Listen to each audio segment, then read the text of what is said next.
All right, hey everybody, it's Comic Artist Pro Secrets, and I'm Ethan Van Sciver, 26-year veteran of the comic book industry, world's most charming, elegant, eloquent, and yet humble man, great big Star Wars fan, trusted member of the media. Let's see if there's some people in here. We got a few. Welcome everybody. Lama Giganti says, "Unleash the rackets." Paragon, hello. These people need to be locked up. He says. Um, yeah. Dennis Peruk is here. Hi everyone.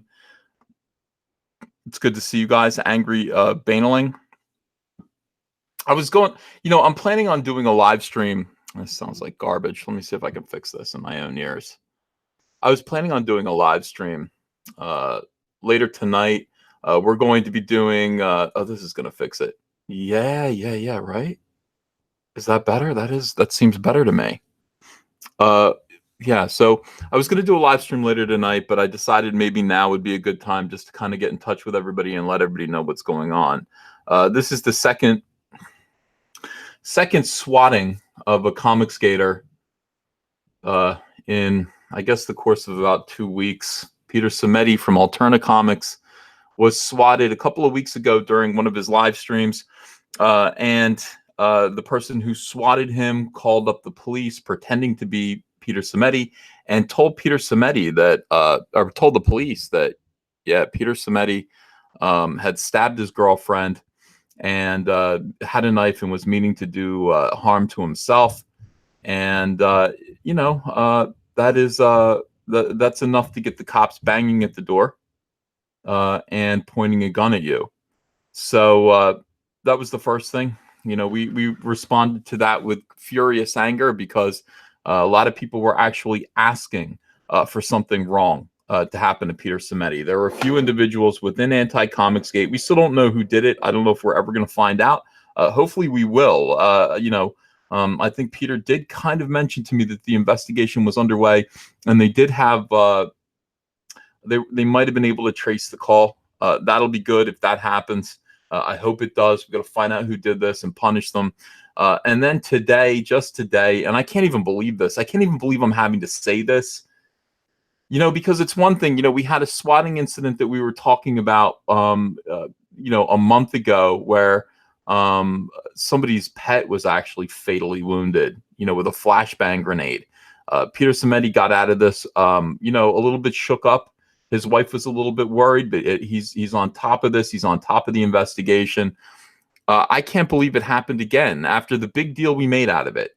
You'd think that if you just shame a community, if you just say to people, look, how does it feel now that your words and all of your incitement to harassment are becoming incitement to threats of violence and are actually now becoming what I consider to be attempted murder at this point, which is what swatting is. If you guys don't know what swatting is when you call the police and you lie to the police and send the police to somebody's house under the false premise that that person has already done harm or is about to do harm, fatal harm to someone else, and that perhaps force is going to be required. Perhaps lethal force might be required in order to salvage the situation. That is what swatting is. It is attempted murder. It was done to Peter Simeti 2 weeks ago, and then today it was done to Edwin Boyette. Now, those of you who are a part of Comicsgate, those of you who regularly attend our streams, those of you who are a part of this family, and God damn it, this is a family at this point, man. We look out for each other. It is that it's a Comicsgate is a family. These are people who have taken tremendous risk to their own reputations, risk of, we used to just think it was harassment. We used to just think that, the worst thing that could happen to you would be that you would be fired from your job and ostracized from your friends when they found out that you believed the comic books probably shouldn't have some far left-wing bent to them. The characters should not be damaged, destroyed in the name of diversity and inclusion.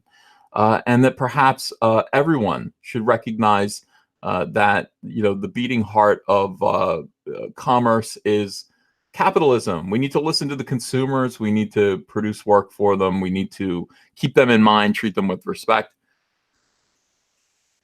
So for that, you're going to be, You're going to suffer all kinds. We live in a crazy world right now. You're going to suffer all kinds of consequences because extreme left wingers have taken over comics, and they planted their flag, and they are not going to go down without a fight.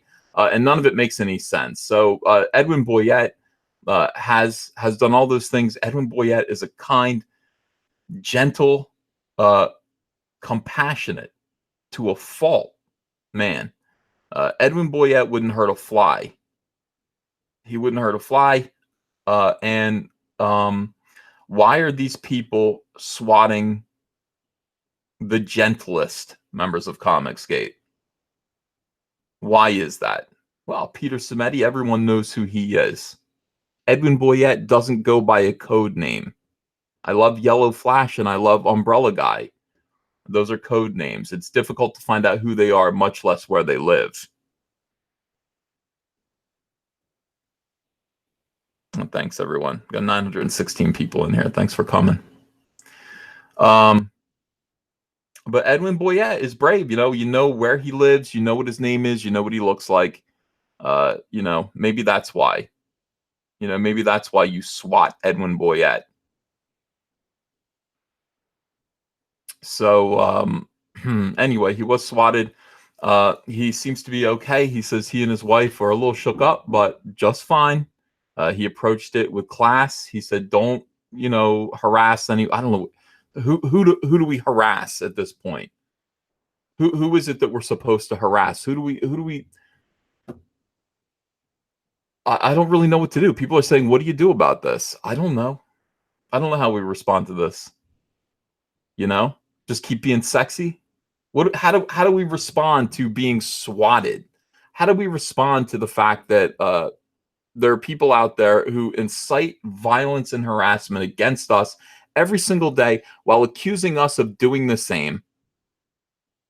And I've seen some spicy tweets out of Comicsgate, but I've never seen anything like this. I've yet to see us do something like this.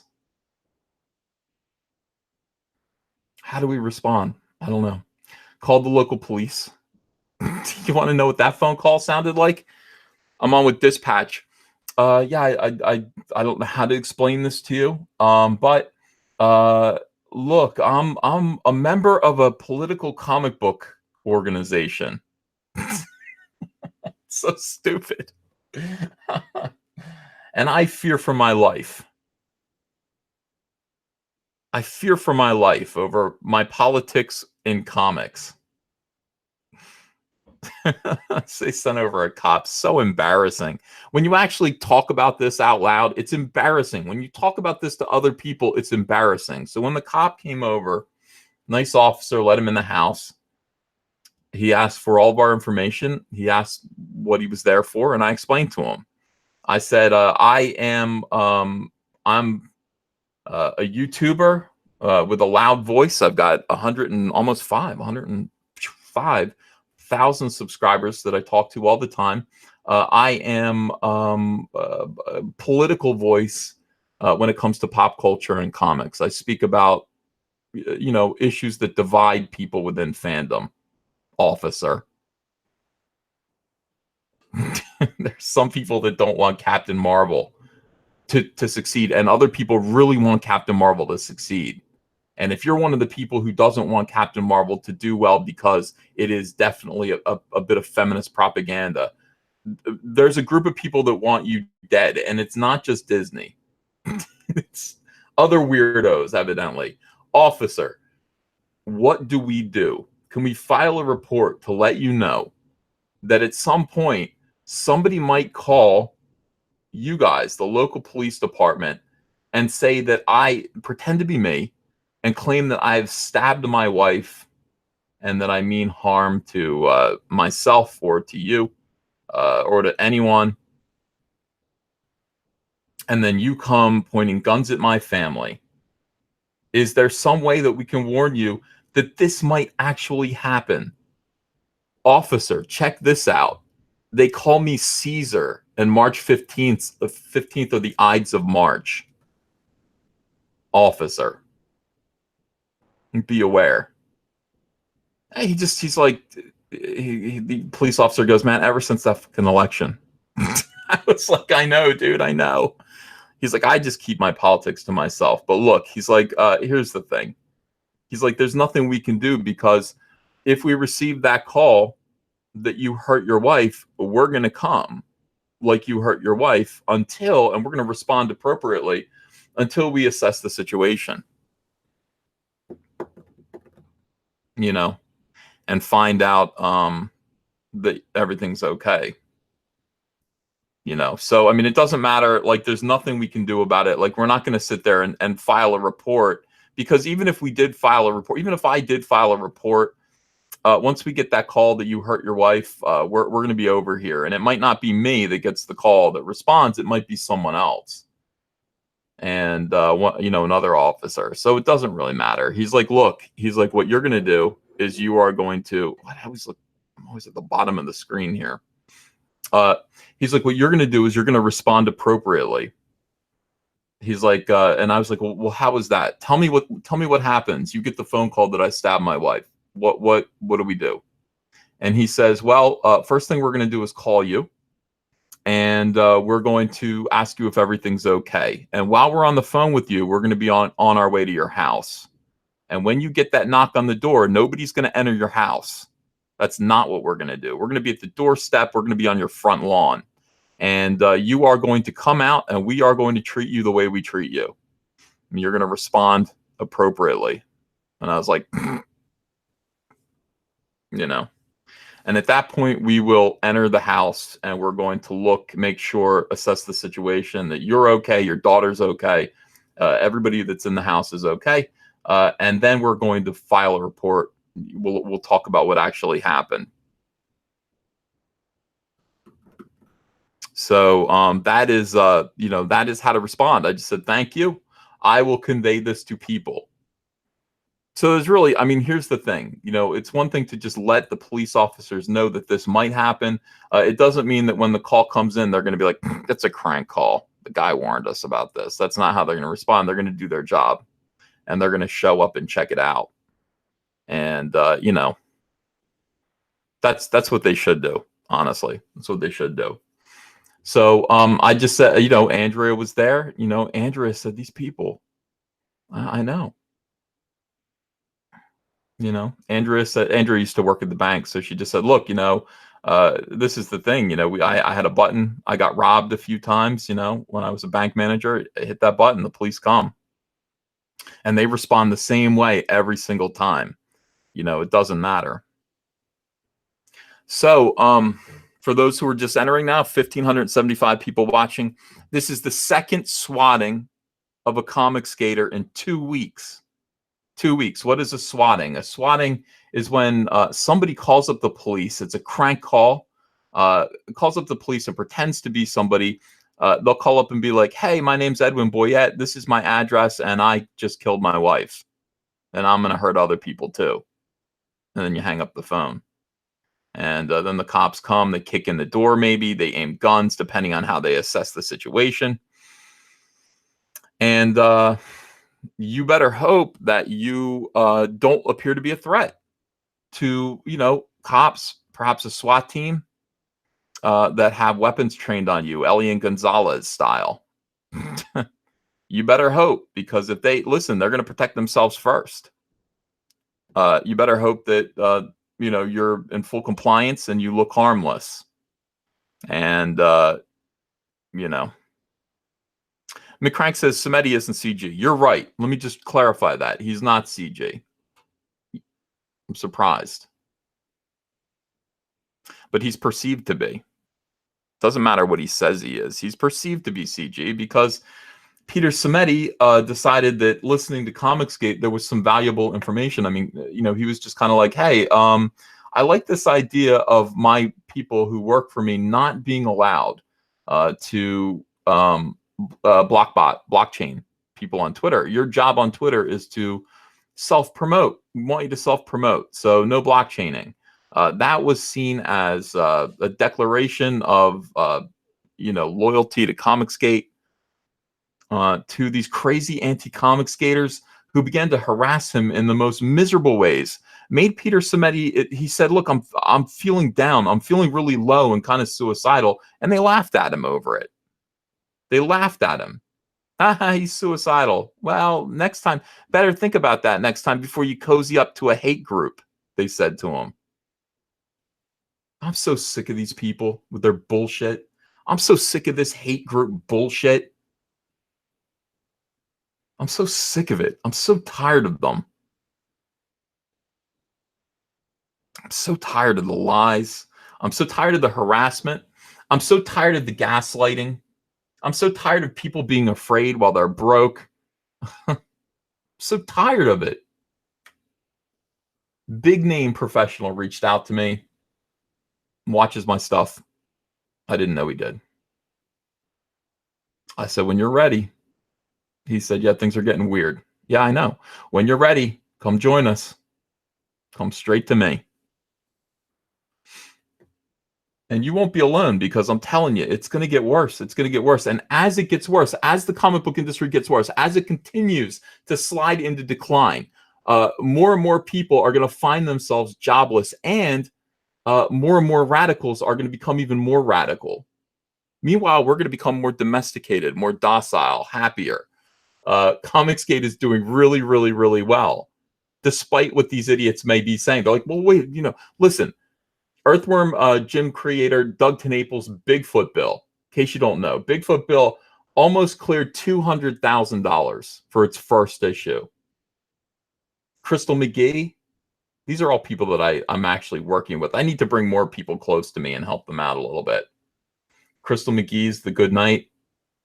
I haven't checked it lately. I don't know where it is, but let me just tell you, I think it's well past its funding, and doubled it, tripled it. I'm not really sure. I haven't seen. She's great. She's great. Comicsgate's great. The energy here is great. Everyone knows it. We're having fun. Comicsgate is fun. What they're doing is miserable. I mean, they're about misery, and we're about fun and a good time and a family environment, creative freedom, limitless possibilities, the opportunity to earn unlimited amounts of money, because we get more and more people interested in what we're doing. More and more people want to support Comicsgate. More and more people are hearing about it and want to learn more. And then when they do learn more, they become a part of it. They join this community. They join this family. Community in the best sense of the word, because people actually do care. There are no consequences for deciding that I don't want to hang out with Comicsgate anymore. Or there are no consequences for disagreeing with anything that I say or anything that any other Comicsgaters. There's no consequences. It's just a family. It's a bunch of people who just want comics to be fun again. And this is the thing. We do this. I think it's a positive movement. I think at this point, it's got to be pretty clear in this situation who the bad guys are and who the good guys are. I haven't heard of Comicsgate actually harming anyone. I haven't heard of Comicsgate actually swatting anyone. I haven't heard of any of this. I haven't heard of actual harassment, the kind of harassment that I endure every single day. The kind of death threats that I receive every single day. Kind of nonsense. The uncalled for attention. That's harassment. I don't want these people talking about me. I don't want people speaking about me with hate all the time. I don't know why they do it. But they do. They do it. And that is sad. It's clear who's miserable. It's clear who's happy. Who's having a good time. Somebody threatened to cut me up and hang up the pieces of my body on a spit yesterday. What the fuck? Let me read some super chats and I'll get back to this. For goodness sakes, guys. You understand how weird everything is? You understand how weird it is to have to talk to the cops and explain this to them? Doesn't make any sense. Doesn't make any sense to normal people. Wait a second. You guys just want to publish your own comic books, but free from politics and independent of the mainstream, and people want to kill you for that? Yeah, evidently, officer, evidently. Yeah, they want to kill us for that. It's nice. Obi1 27883, thanks for $5. Holy crap! Again, hashtag no more swatting. For your information, one of those Rose Ticos was from me. I thought I left a comment on the invoice or something. Oh, well, thank you, Obi1. I appreciate that. Yeah, I received a dozen Rose Ticos, 2 dozen Rose Ticos today. Thank you so much. GRP poll, thanks for $20 Canadian. Hail Caesar. Swatting a man as kind and gentle as Edwin just turns the hearts and minds of anyone who has met him against their cause. We stand with Edwin and are glad he's safe. Obviously, we do. You know, Edwin is somebody that everyone loves. He doesn't have an enemy in the world. Why? Why would this happen to him? And yet he does. He has caught the attention of some blue-haired clownette who, you know, harasses him on a daily basis. He has caught the attention of another heavy redheaded clownette who harasses him and calls him names. You can't do this and just expect that there won't be consequences. There will be consequences for this person. You have a tremendous voice. You have a big legion of crazy people, and you're calling for violence. Let me make one thing clear to Comicsgate. I am not calling for violence or harassment. I want Comicsgate to be peaceful, to be the good guys, to always stand up and be on the right side of things. I don't approve of any of this. Obviously, I disavow it. Disavow these people in the strongest terms and embrace my family, my Comicsgate family. Matt Horkin says a trebuchet is just a medieval Pinochet fling. Kay Brady says Edwin kept his dignity, unlike some dickhead who should be in jail.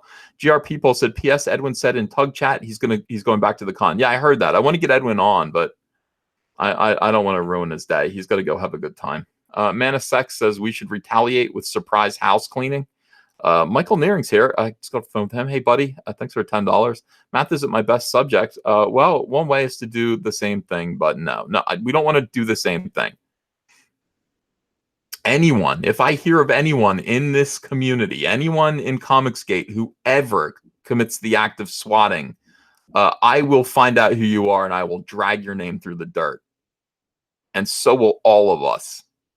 Nobody ever do that. Ever.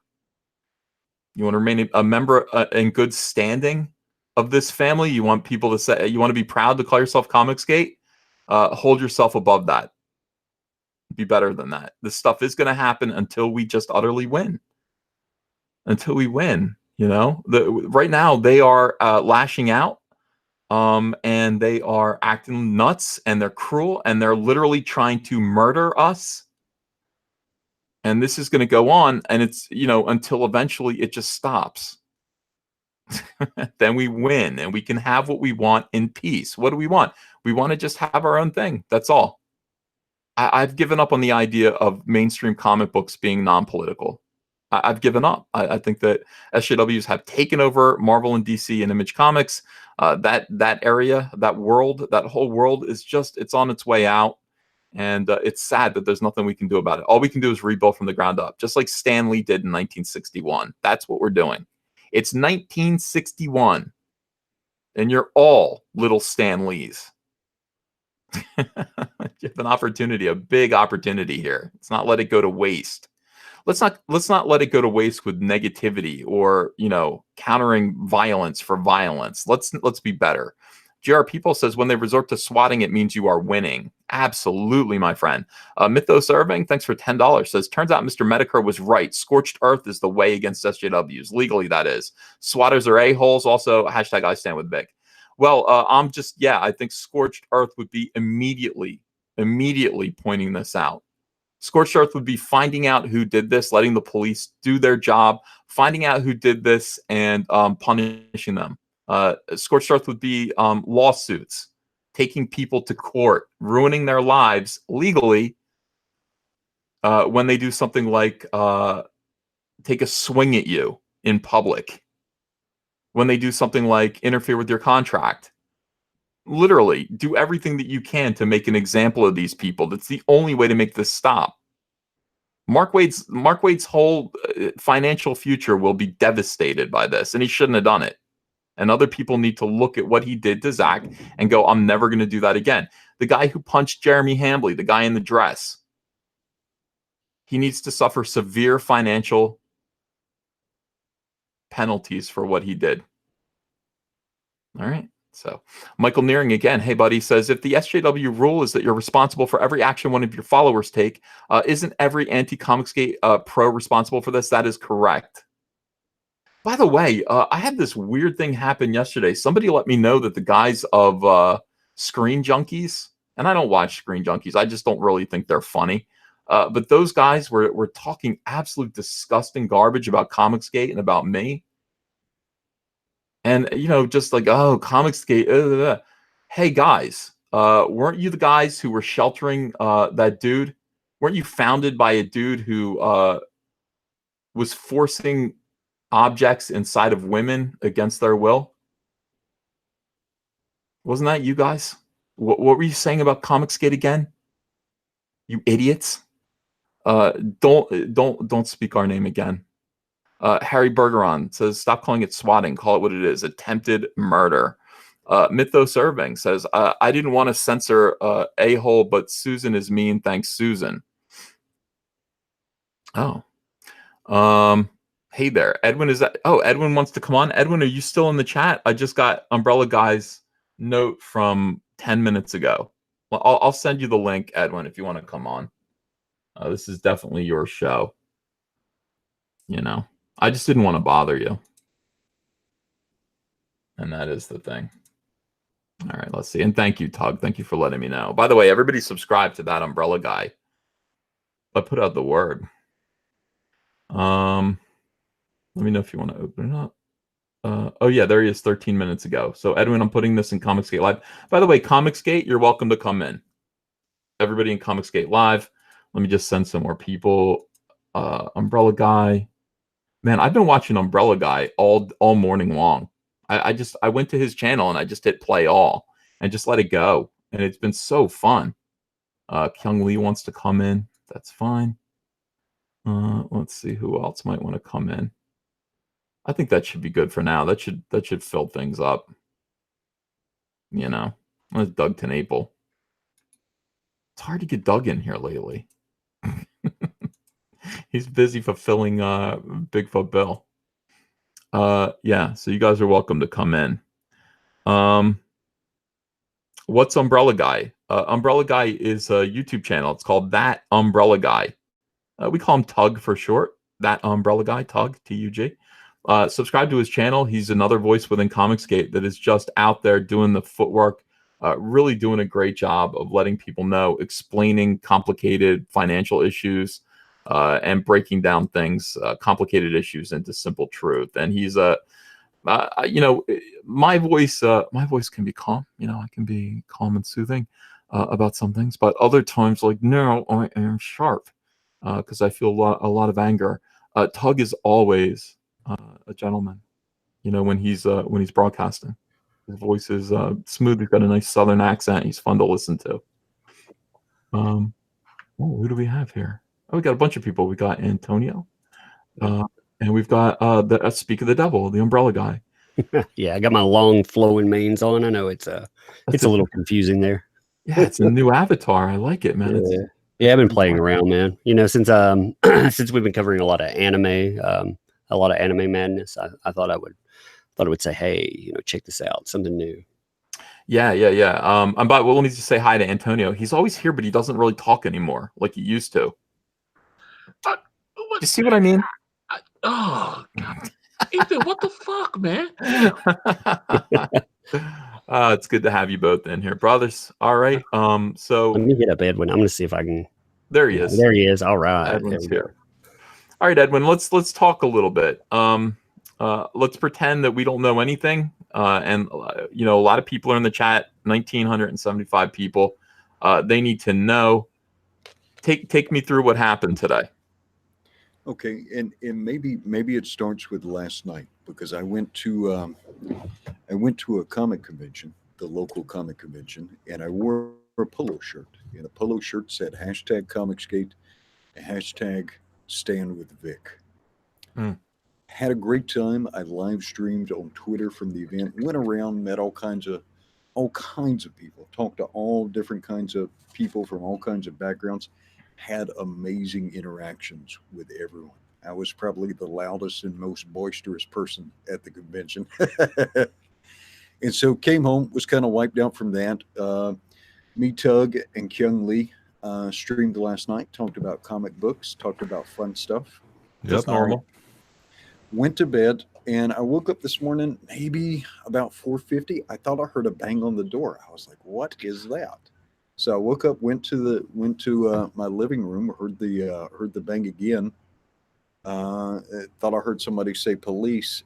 I'm in my bibs, by the way. I'm in my boxers. I opened the door, and there is 8 officers in a tactical formation, guns drawn,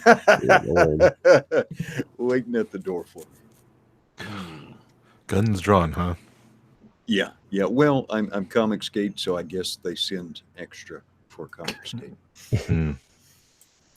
So, what did they say to you? They said we have a report. We have a report that you called in. Said you had murdered your wife, you had stabbed your wife, and that you were suicidal. That sounds exactly like what happened to Peter. Exactly, Yeah. word for word, pretty much. Yeah, pretty much. And let's see if I can show this without giving out too much information, because I know last time Private Eye Tim Doyle was trying to say there was no blotter number. So there is. I'll be cooperating with the police department. One of my coworkers is a police chaplain. I go to church with several members of the Honolulu Police Department, and let me say, they were entirely professional. So I'll be cooperating with them. Peter and I have exchanged information, so I'm going to put those 2 police departments together. So hopefully between, if they can put their stuff together, and they can bring this to a rapid resolution. Yeah. Do you have any idea? Did anybody look at you funny at the con? I mean, what? No. Part of me thinks that this is the same exact person that did this to Peter Samedi. Well, what my wife was telling me while I was at the con is that SJW Spider-Man, and other people were posting all kinds of nasty stuff on Twitter and different stuff. When I was at the convention, everyone was beautiful. Here's the deal. Real talk. You treat people with enthusiasm, kindness, and compassion, they treat you wonderfully. I had a fantastic night at the convention. Everybody that I interacted was smiling. I interviewed a ton of people, met Jim Starlin, all different kinds of people. I drugged people around with me. We were just having a good all time. I was just showing off the convention. Yeah. No one said not a mean word to me. I don't even remember seeing a mean look. People may have been startled by my loudness a little bit. I'm kind of an extrovert. So did anyone recognize you and say, "You're Edwin Boyette from YouTube"? A lot of the local comic book people recognize me. All the stores recognize me because I try and help promote them, and we have a strong local comic book community. So a few people, but nothing too unexpected. Okay, Ro Kabir, I'm sending you that link. Sorry, buddy. Yeah, all right. So, but nobody gave you dirty looks. There was no conflict. No, absolutely not. Absolutely. How's your wife doing through this? I'm sorry. That's okay. And I don't want to give anybody any validation. I think now that it's kind of over with and it's kind of sinking in her, she's angry. She's perturbed. I don't want to give anybody validation that they were able to impact my life, if that makes sense. And I have every intention of going back to the comic book convention today. I'm gonna go having a good time today. There you go. What time is it over there? It is 7:43 in the a.m. Oh my gosh. Okay. I'm still sucking up some go juice here. Mm-hmm. God, Edwin, I don't know what to say. If you got hurt, I don't know what we would do, man. No, Well, For real. and I don't mean to make light of it. Dude, I was in the infantry for 8 years. I deployed to Egypt, deployed to Bosnia. I'm used to being around guns. I have a calm demeanor, and let me say this: here's where my strength comes from. You may recognize this. Yea, though I walk through the valley of the shadow of death, I will fear no evil, for thou art with me.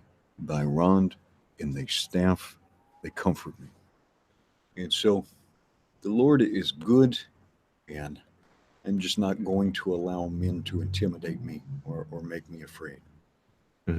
Amen, brother. Yeah, that's all we can do.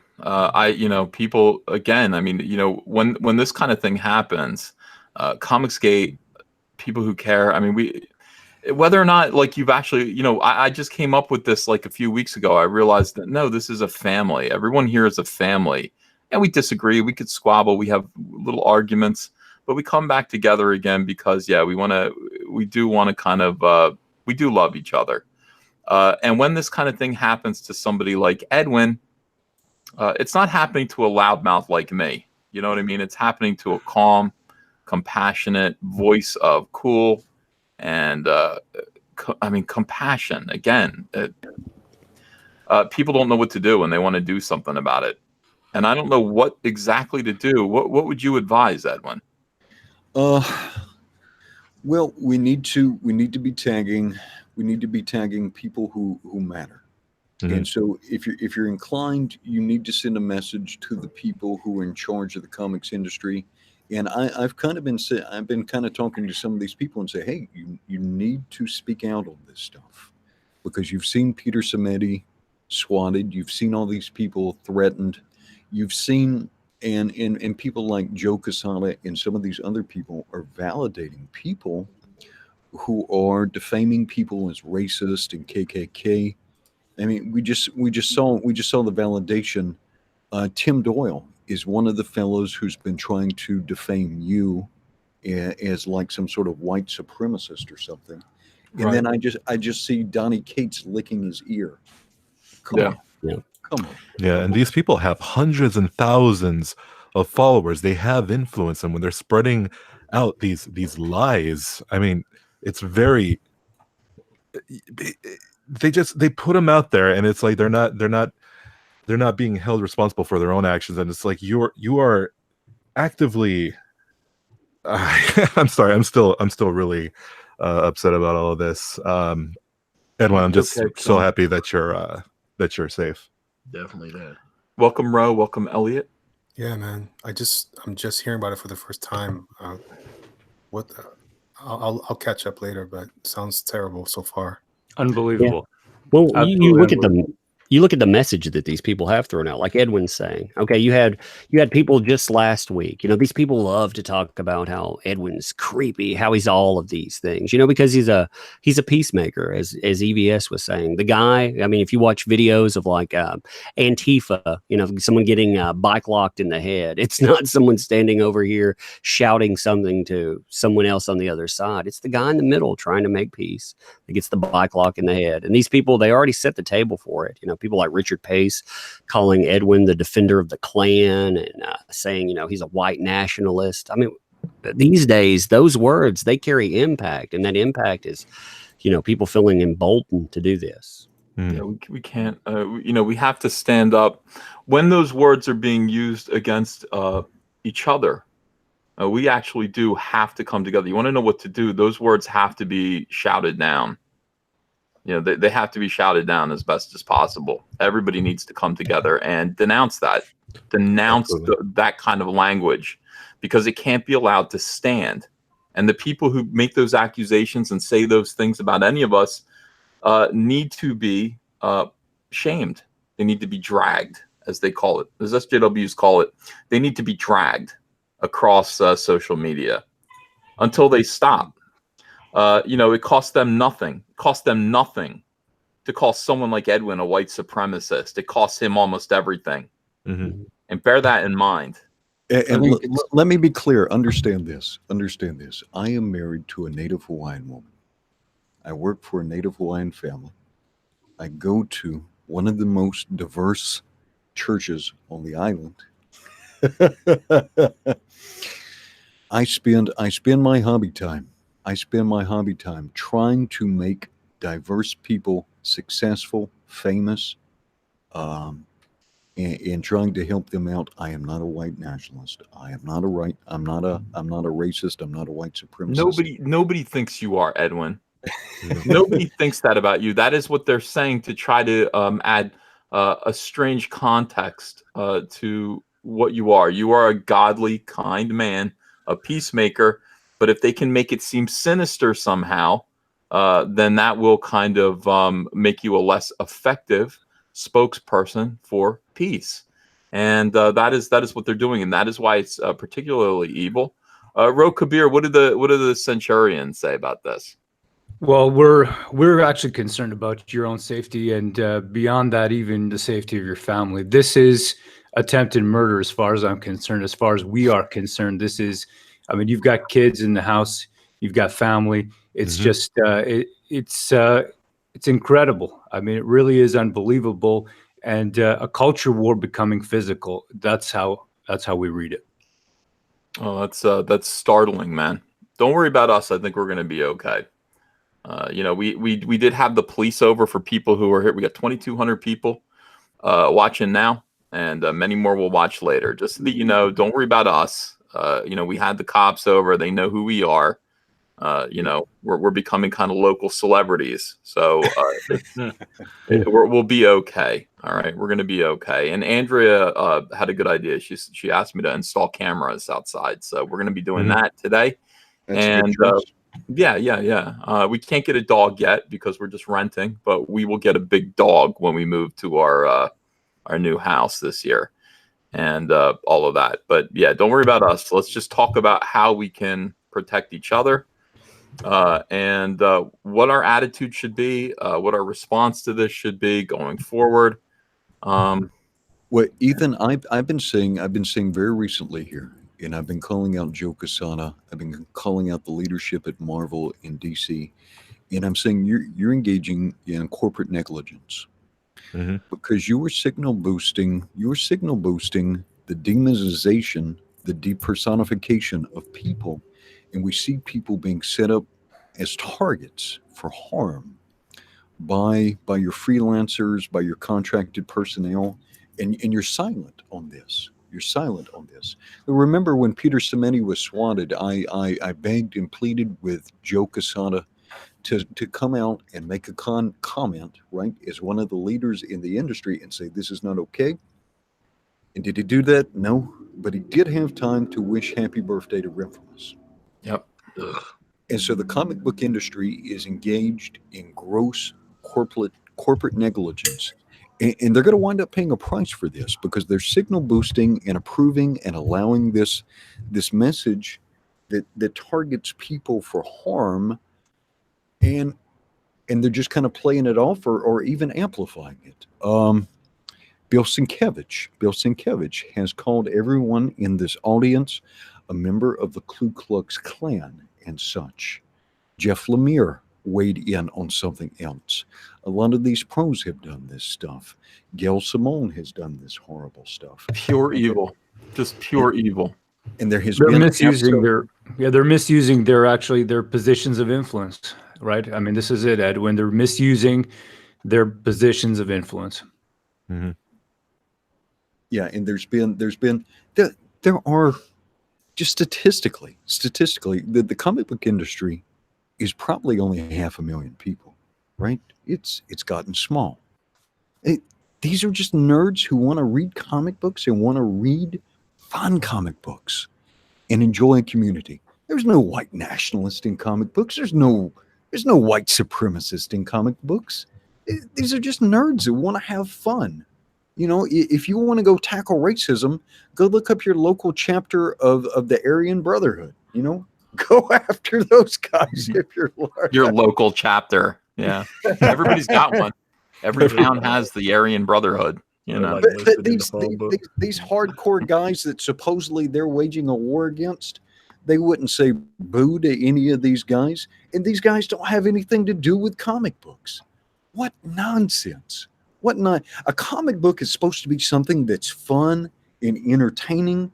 A very few comic books, maybe Cyberfrog, maybe what the Bright Wisers are putting together are going to be masterpieces and are going to touch people in some sort of visceral way, right? But most comic books are hot dogs. They're just a consumer commodity.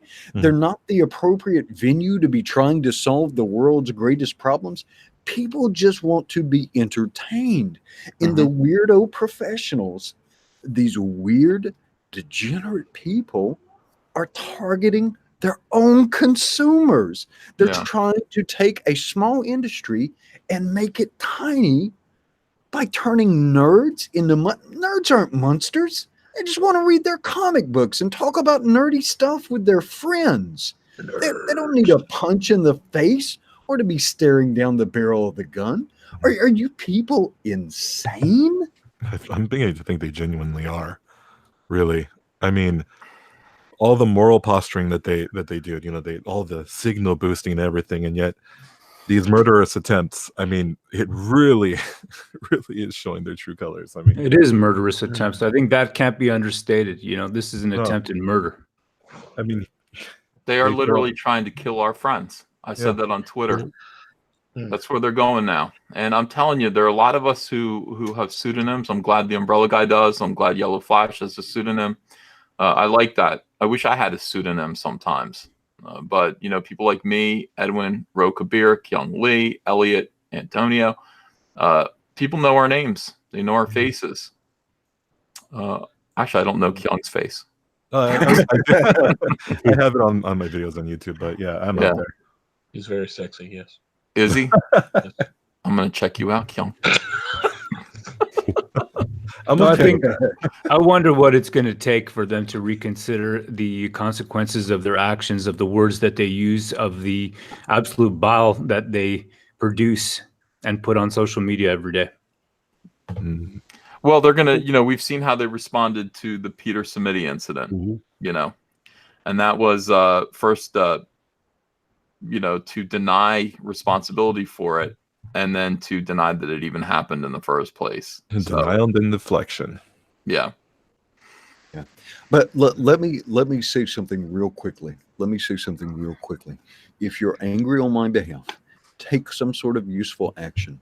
But please don't communicate anything that sounds like defamation. Like, I have no idea who called this in. I mean, presumably it's going to be Anti-Comicsgate or somebody who's like Kick Vic. That kind of makes sense, but we don't. Speculation. Please don't accuse anybody. Don't say anything. Don't say anything that sounds like a threat or that could come back and harm you, right? That would get you in sort of trouble. Please don't do that. Because after this morning, the very, very last thing that I would want to happen is for someone to experience some negative consequences because of what happened to me, right? I don't want that to happen. Right, so please be the best version of yourself. But if you are fired up about it, please do take some positive action. I guess the positive action would be network with these people, support the things you love, but call out to some of these industry professionals and tell people like Dan Didio, tell people like Jim Lee, tell people like CB Cebulski, tell people like Joe Casada, that it's no longer acceptable for them to engage in corporate negligence, right? That they have a responsibility. They have a responsibility to call for calm, reason, nonviolence, and that they need to exercise some corporate diligence. They really do need to go talk to their legal departments, and they need to rein in their staff. That it is not without consequence, and we saw that this morning, that if people using the corporate platforms, because if Gail Simone wasn't a writer for DC and corporate comic books, nobody would care about her opinion, right? If a lot of these people did not have the semi-celebrity and the platforms derived for them writing or drawing comic books for Marvel and DC comic books, not a person would care about their opinion, right? Yeah. And so they're using their derived platforms from these large corporate entities to demonize people, to target people for harm and harassment. And so if the corporate leadership at these particular companies is not reining that in and taking some sort of action, this is corporate malfeasance, it is corporate negligence, and eventually there will be real life fiscal consequences for these companies. Somebody's going to get hurt. They're going to attempt to tie it to somebody who has money. Joe Casana, somebody else is going to be out of a job, and there's going to be a large financial award to somebody. And it's going to be a sad day for somebody. I am glad that this morning ended well. I was very calm. I think I was able to bring the officers down. I told them who I work with and the officers I know, and it dropped stuff down very quickly. I'm glad, man. I'm really glad. Everybody's happy that you're okay, and sorry this happened to you. You of all people, and what it just goes to show. I mean, this is what I was talking to Andrea about. I'm like, it's the kindest of us. It's those. I mean, Peter Samiti and you, the last two people, who are asking for this. None of us are asking for this. None of us are asking to be murdered. No. But I mean, you guys of all people, I mean, it really is. It's the voice of just compassion and kindness and prayer and thoughtfulness. So look, I again, when this kind of thing happens, I mean, obviously we want to wait and find out who did this. If you guys out in the chat, what can you do? I don't know. Keep your ear to the ground. If you hear anything by any chance, I don't want a million phony tips, but if you actually hear anything that sounds like it might be a genuine tip, I mean, send that one of our ways, and we'd be interested in that. But other than that, I mean, all we can really suggest that you do is be your best self. And asking SJWs to be accountable for this is not going to result in anything that's going to make you happy. Someone in the chat pointed out Scott Kurtz and his response to Doug TenNapel saying, "Do I deserve this? Like, shouldn't I?" Scott Kurtz said, "Was it worth it?" And that is what their response would be to Edwin. So aligning with Comicsgate almost got you killed. Was it worth it? Do not ask for these people to be kind. Don't ask for these people to act like human beings. They're not going to. God damn, it's so. Actually, there is something specific that you can do for me. Tag Amazing Comic-Con on Twitter. Tell them I'm coming today, and I would absolutely like to be let in the door, because I imagine some people on Twitter were talking about they were going to contact the operators to try and deny me entrance. And so if you're on Twitter, say, "Hey, Edwin's a good guy. Someone tried to swat him today. He wants to come back in the comic convention," because I found like these gorgeous postcards. Yeah.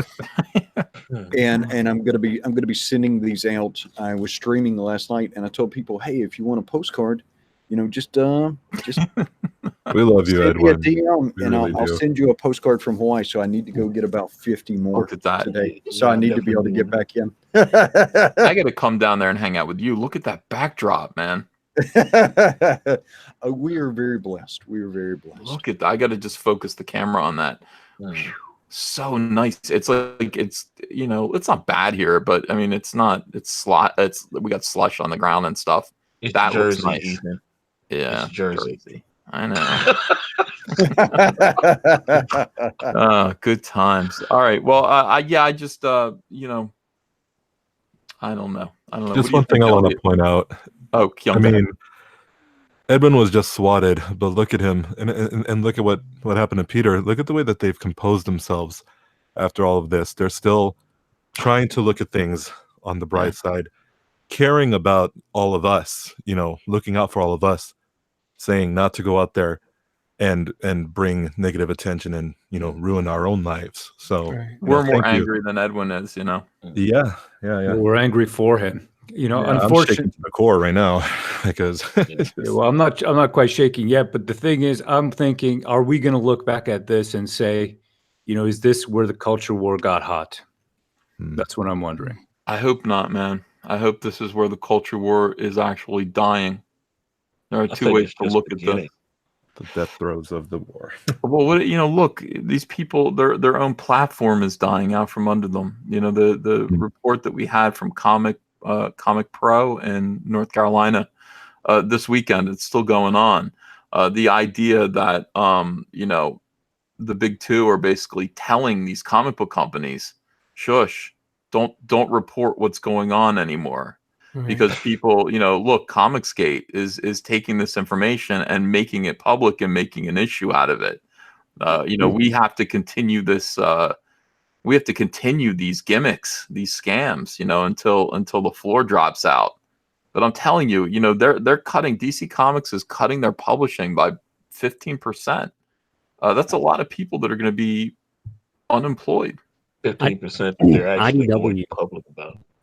IDW still hasn't dropped its final, its year end. They were late last year and they came in on the 12th of this month, but they ended their year on 10/30. So they haven't dropped it. And if you look at just their 9 months, they cut $1.86 million in projects and in salaries and on. So you figure probably about $1 million was cut away from artists' salaries for people that are on, for executive positions and on. I mean, it's absolutely insane. And that's with new hirings where they gave people more bonuses. So there's no telling how much money was taken away from artists. That's the reality you're seeing in this. All these people that want to stand up and call you a Nazi or a white supremacist and on. Well, hey, it's not food out of, my refrigerator here. We're actually talking about what the problem is. And if you want to ignore it, well, screw you. Who cares anymore? We'll fund the people that actually will stand with consumers and will respect us.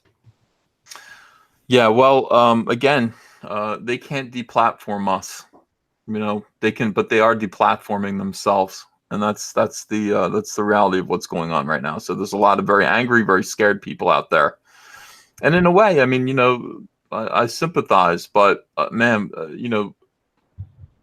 this is too far. This is too far.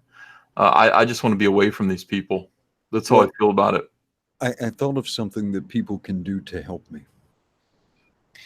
And so if you would like to help me, help us create something new. So network with these people. You see these things, you see these cool new projects coming out. Support some of these great people, that are right here in this audience. Tug has a project coming out. Kyung Lee, I love his book, such a great guy. Elliot Fernandez right here, this glowering Hispanic man. has some great work coming out. One of my absolute favorite projects to promote is this kindly man right here, Antonio Bryce and his partner Kanan White. Please promote them. You're in it. I'm sure if you're here already, you're already backing Ethan Van Sciver, but continue to support him. Let's grow this. Let's make something awesome that is fun for everyone, and let's make these weirdos irrelevant. Yep. Right? Let's make them irrelevant. Well said, brother. Well said. Perfect. Yeah, that's a good idea. All right, so we just got to do more. I gotta do more telethons. I'm drawing something right now that's just like, it's so funny because like in art, what's going on, how I feel. It's Cyberfrog is just everything that I don't know. It's becoming like deeply personal, but it's like, drawing this scene here where it's just like that's like how I feel. Like, I don't know if you can see it. It's just like, I'll die for you guys. It's just like I want us to just stand together and be committed, to protect one another.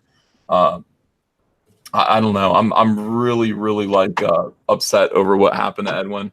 I'm angry. I'm sad. And man, I'm sorry for your wife. So it's process and honor. And again, I would talk more about that, but I just don't want to give these weirdos validation. I want to give them validation. All right, you're right. Let's just move on. Yeah, you're not a victim. You're not a victim, Edwin. And I mean, this is what I hear Caesar saying is that he's fearless. He knows that he may very well be next. But you've done what you can. You've contacted the local police, and they've told you that what will come, and just be prepared. Please do get those cameras though. That is an excellent. And I went down and Are you doing it? Do you have cameras yet? Well, I live in a building, so the building security and management I live in a controlled building. They had to let the police up in And so I went and talked down to the management and the security guards this morning and thanked them and apologized for the disruption to their lives. Because, dude, this is so incredibly stressful to everybody, even the officers, man. These officers shook because they thought they were responding to like a crazy scenario. These guys were shook, and nobody stopped to think this could have changed these officers' lives forever. Last 2 days, Yep. officer shooting. That just shows how good of a man you are, Edwin, to think of the officers. Elliot, do you have any thoughts? You've been quiet. Brother, I'm so frustrated. I'm so frustrated. All I could think to do is pray, but I'm telling you, these are, I hesitate to say something that would put more fire on this, but the word that keeps coming to my mind is animals. Yeah. And, you know, it's disgusting. I want to honor you, Edwin, in your sentiment, but it's disgusting. I'm disgusted. And when people do these sort of things because of opinions, it makes sense. It makes sense, more sense than ever, that what you said was right. Because I believe that we need to be so amazing, so kick ass, that they're just going to have to hang their heads in shame. But in the meantime, I'm just searching for words, because my heart is broken for you, man. My heart is broken for all of us, because this is a bunch of bullshit. When we can't have our own opinion, and we can't just express ourselves the way we want to express, or what is left. And you know, I don't have.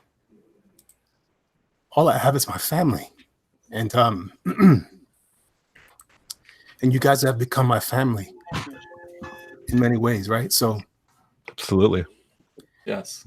I just all I could do is all I could do is pray at this point, because I'm afraid that what I want to say is going to be ugly.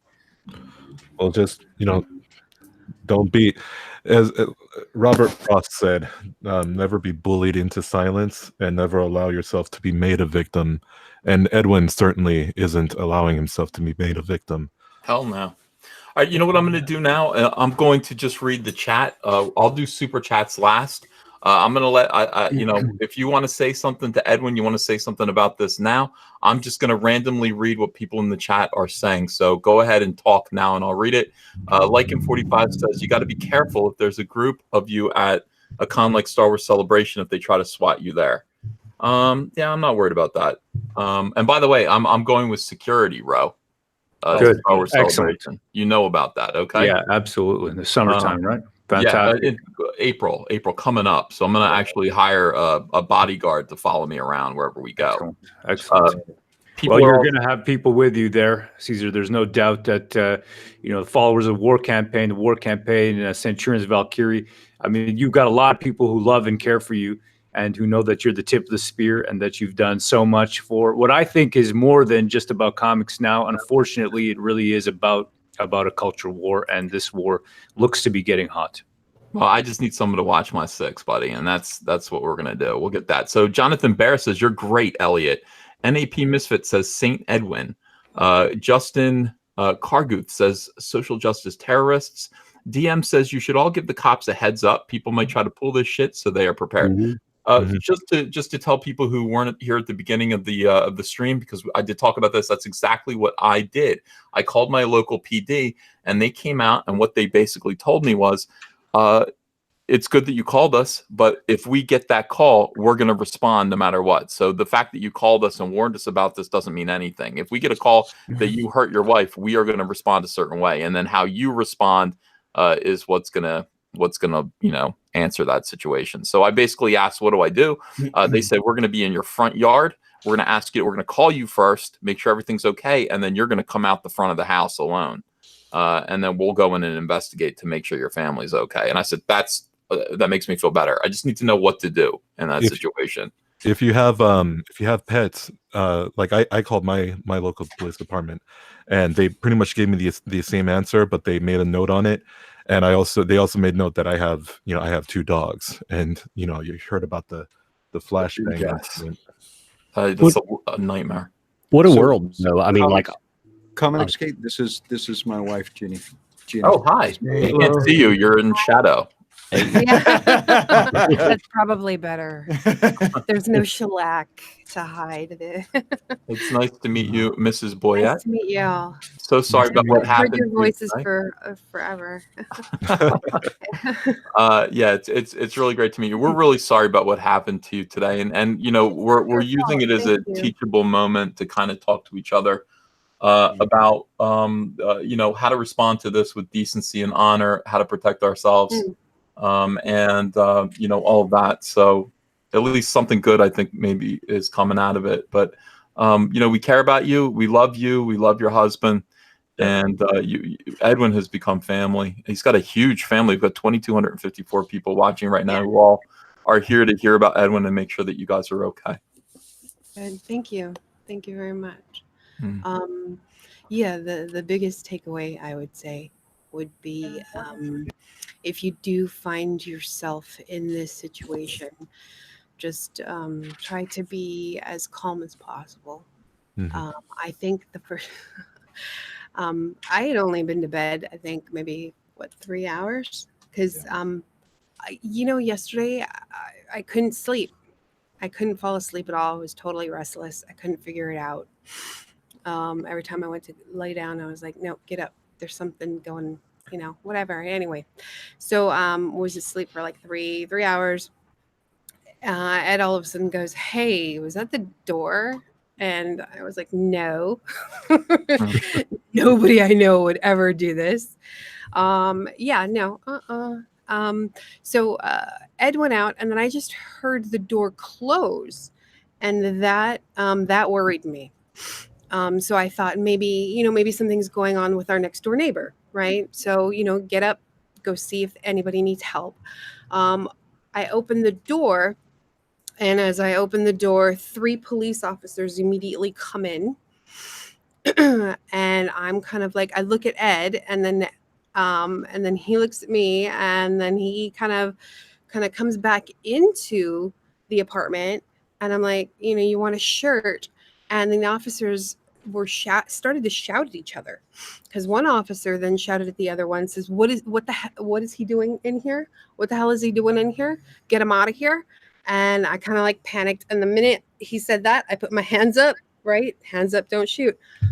And yeah, shit, man, sorry. It's okay. Yeah, so that's kind of then what happened. And then the pennies dropped really quickly in terms of, I'm like, we're being swatted. Yeah. And then I just thought of exactly what happened to Peter and his family. And then I was thinking, okay, yep. And the crazy thing I think about the both of us, and I think because of Ed's military training, he's automatically calm. And then that's just in his nature to be a calm dude. I'm usually a lot more fiery.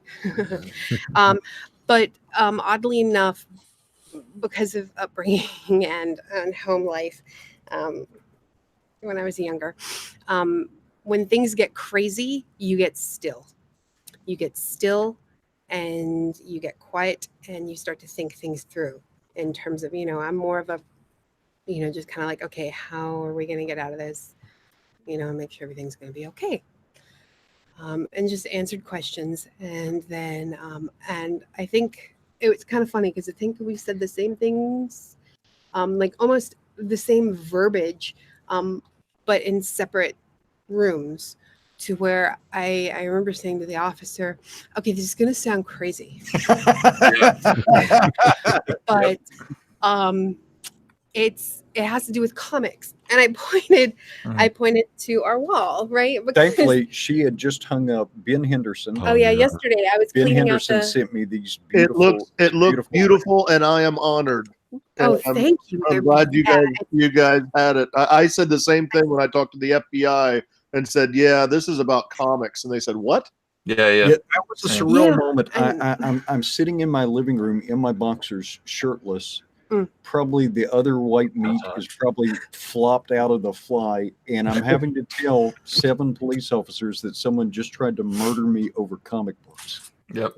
trying to explain that at 5 a.m. It feels so stupid. I mean, that's what I was telling the local PD that came over here. This is about politics and comics. Yep. And it was like so embarrassing, you know, it's so embarrassing to be in this situation where, you know, you have to explain that to people who aren't a part of it, and just look at their reaction and be like, yeah, it is crazy. You're right. These are crazy people. Yeah. These are you're absolutely dealing crazy with people. What is our interest in this? Our interest in this is that, you know, this is an industry that people used to prosper working in, and now it is no longer that. And I do blame these SJWs for that. And their interest is, let us keep putting weird stuff in your comics. And if you complain, at this point, we are going to try to kill you. And that is where we find ourselves now. And explain that to normal people.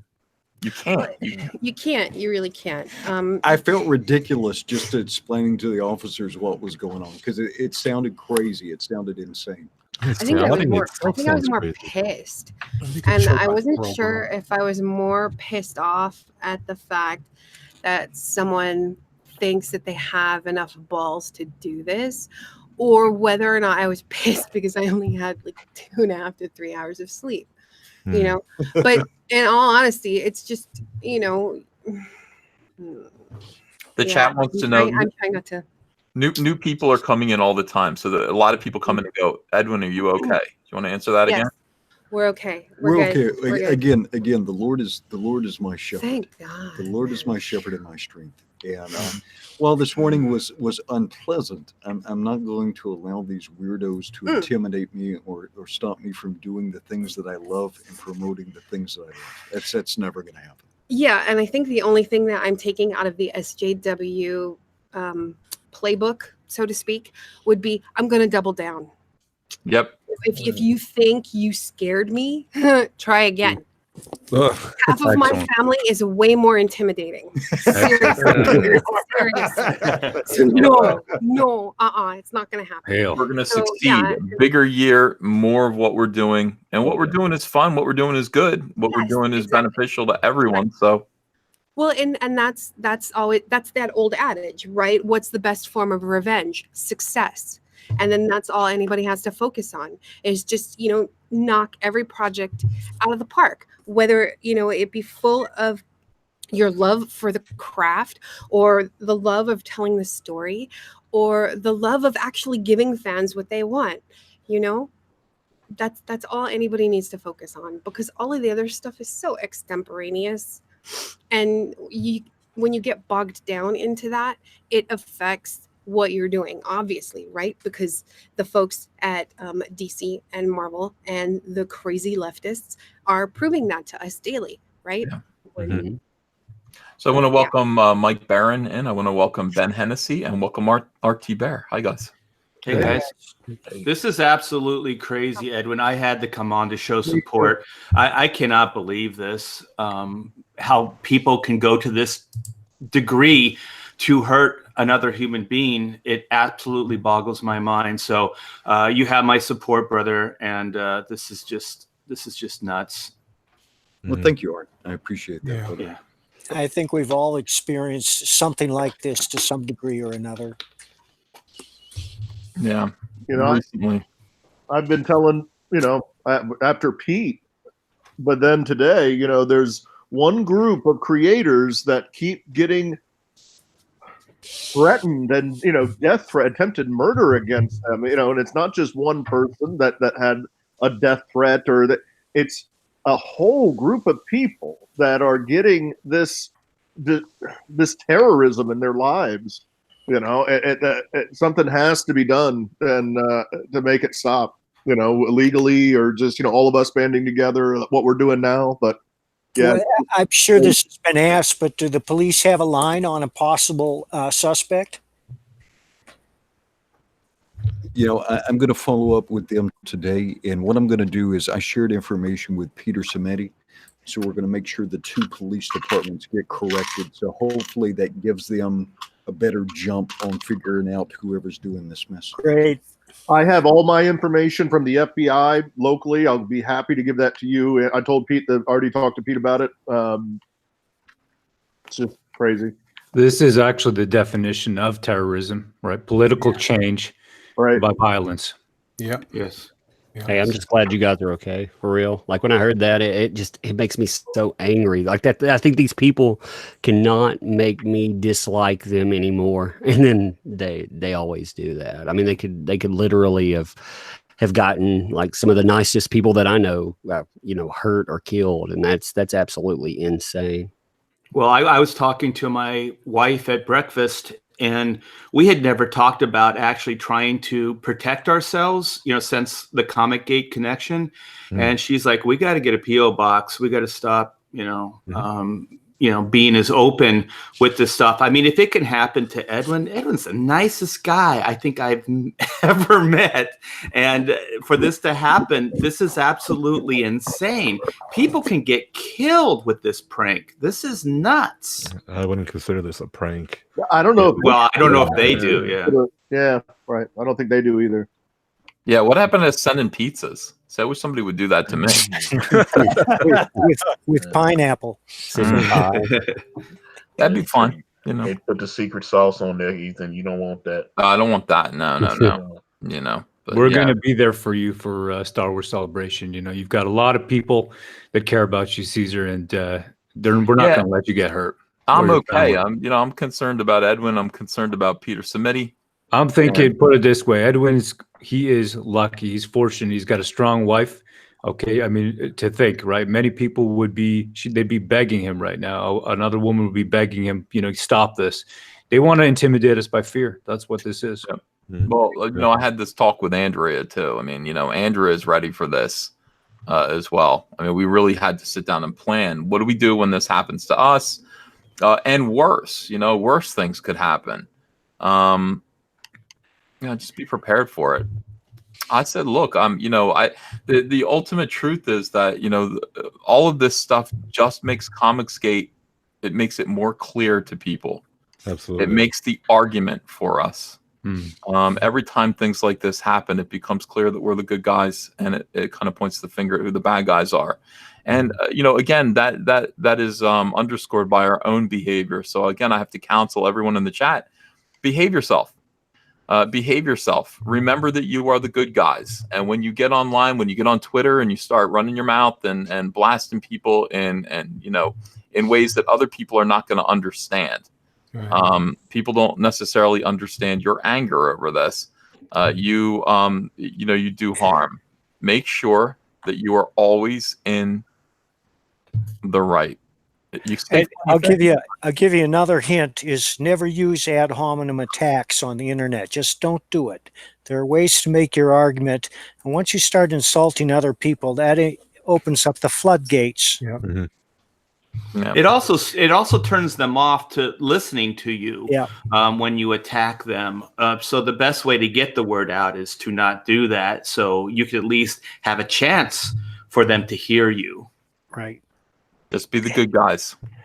Well, now they they had said that Comicsgate is this and that, and it's just words. But now all I'm saying is this: which group of people have actual police reports? Have actually had to go out and file police reports, and which group of people just say somebody said a mean word to me on the internet, and I'm just saying they're related to this group? Yeah, it's night and day. All right, let me read some super chats here. They're piling up. I'm sorry, guys. You're gonna have to excuse me. A lot of people want to be heard here, and so this is important. Harry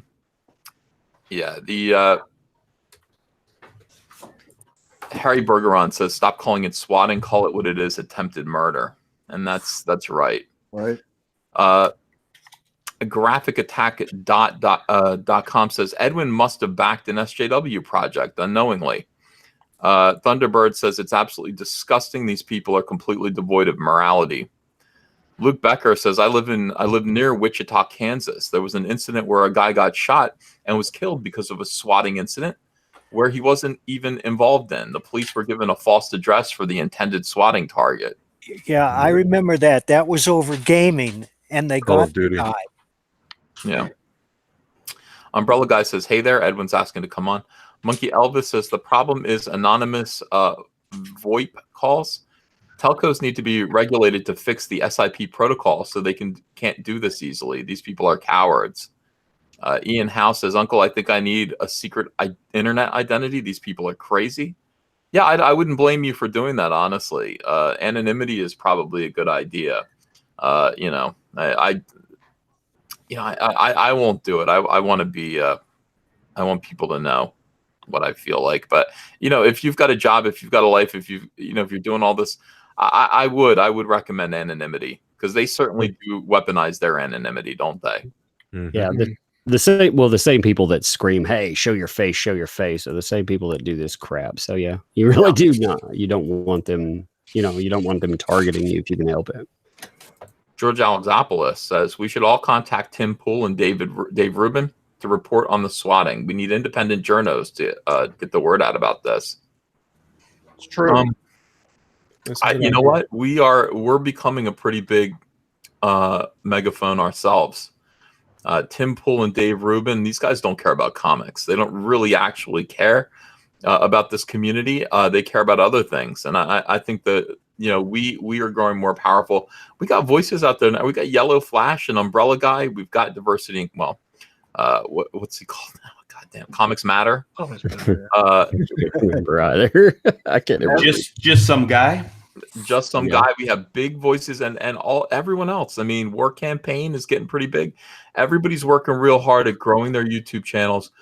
Grow your megaphones, grow your voice, grow your audience, and that's going to be the key to this. Kay Brady says comic companies are catering to swatters. Stop giving them your hard-earned money. The first Prime Minister of Ireland said it best: "We will defeat the empire by ignoring it." That's pretty heavy. What do you guys think of that? Mm-hmm. Boycott. Yeah. I think after like even talking about just the professionalism aspect alone, why do you give money to something that does not respect your money? Not respect, you, but at least your money. They should respect that. I read one of these people that tell you how crazy they are. One of them was saying that the customer is always right is the capitalist equivalent of might makes right. They don't owe you anything. And I thought, you look at money that way. You want what, I trade my life for. I trade time, which is irreplaceable for. And you want to treat that like shit? You want to treat me like shit? Then no. I'll give it to somebody that will respect it. And It's real easy. This is escapism. We don't have to have it. It's not like food in our bellies, Yeah. Peter Samedi's in the chat. I heed your warning, my friend. The purpose of the comic book is to entertain. Yeah. Yep. And if it's not entertaining anymore, then stop giving your money to it. Exactly.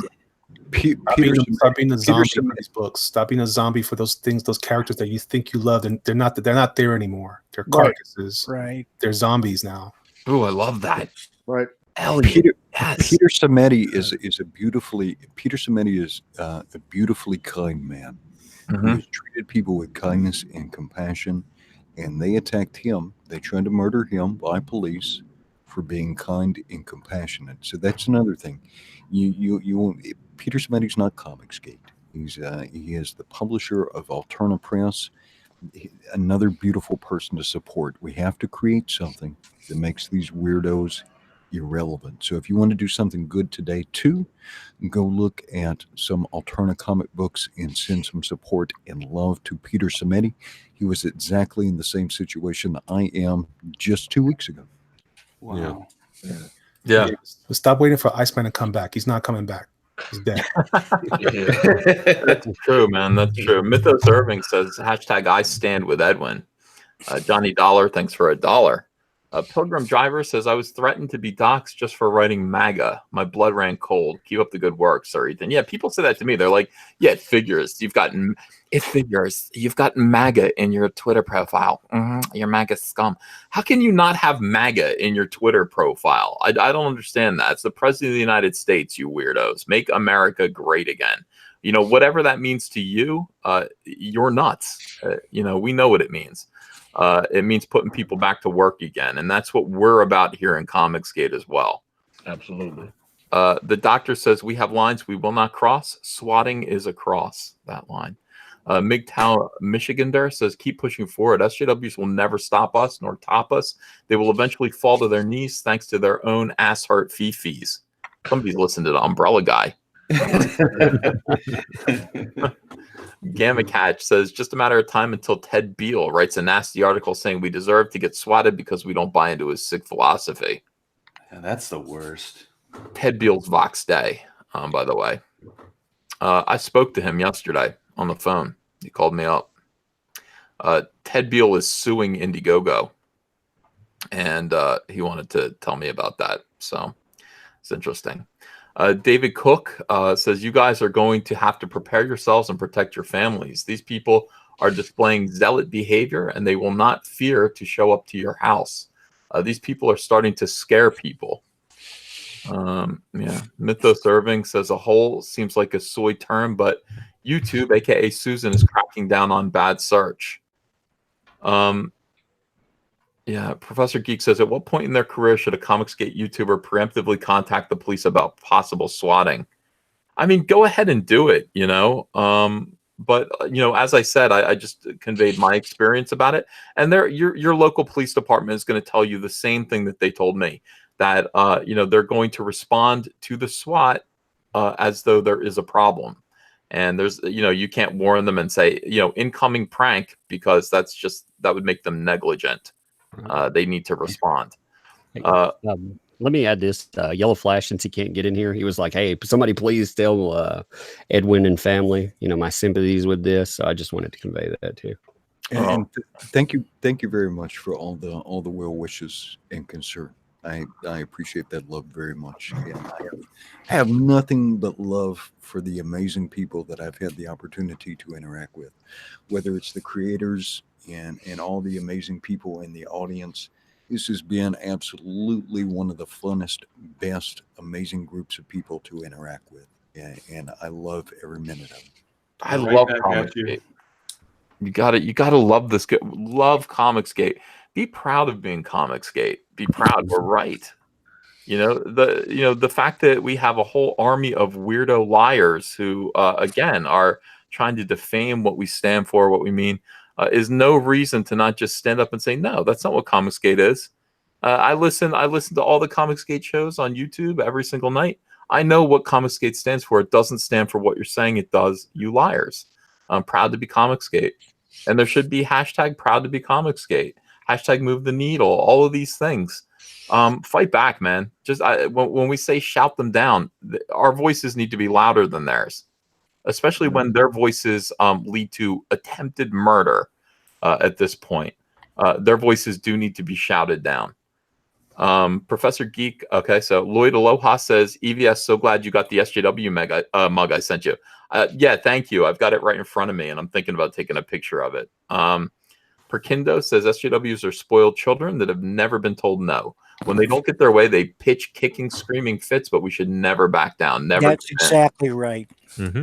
Yeah, and never apologize. That's right, Perkindo. Huge Jazz says, let's celebrate Edwin and draw him for Drawn and Quartered. Edwin, I would do that. I think out of everyone, Edwin has the most cameos in throughout all of our comics. A lot of people have already drawn Edwin. Yeah, he's definitely going to be in brand. So, Teresa Martin says, praying for you and your wife, Edwin, and then a little avatar of a rose there. So a lot of people just loving on Edwin. Laz says, some government green for you, Edwin and Uncle E. Remember, this country doesn't negotiate with terrorists. No, and nor does Comicsgate. That's why we don't apologize. We don't kneel to them. And we are not going to acknowledge or accept their phony, dishonest, and sick narrative. Mythos Irving says, I can say the F word uncensored normal chat, but I have to pay to be censored. Also, hang in there, Edwin. Feck who tried to kill you. Yeah, that is weird. You're not allowed to say the F word in a super chat anymore, which, you know. Yeah, actually, you can't say sub or subscribe in it half the time either. So that's weird. Yeah, so what they picked out, what they picked out to censor is just absolutely insane. Can you say, I want to go to the sandwich shop and order a sub? Probably not. You know, I couldn't put in a sub or subscribe to in a couple of mine. It I don't know, like their rules. It seems like they only enforce them like, you know, depending on channel as well. Who knows what's going on right now? I know they're panicking. It's time to invent some new expletives. Yes, we'll make our own expletives. Yeah. Not The Dan Asterisk. Not so Ninja Joe says, I don't know if my first one went through, so I'll try it again. Sweetcast called them social justice terrorists in a recent video. After this, that's damn accurate, he says. Sweetcast is great, man. He is. George Alexopoulos says, did Edwin share his address to get his ticket for the con? Maybe somebody working for the con leaked it. You know, that's a good question, Edwin. Do you have any idea who might have your address? You know, I suspect that somebody just triangulated my building from photographs and stuff. Again, this is a controlled building. You can't just roll up in here. So they were probably able to point out the building to the police, and then the police go to the building security and they bring them up to my room. Yeah, it's peculiar. Mythos Irving says, you will be caught, whoever did this, you SJW. You are dumb and the police are smart. Hope you like prison. If you know what I mean, don't drop the soap. And that is true. Don't drop the soap in prison.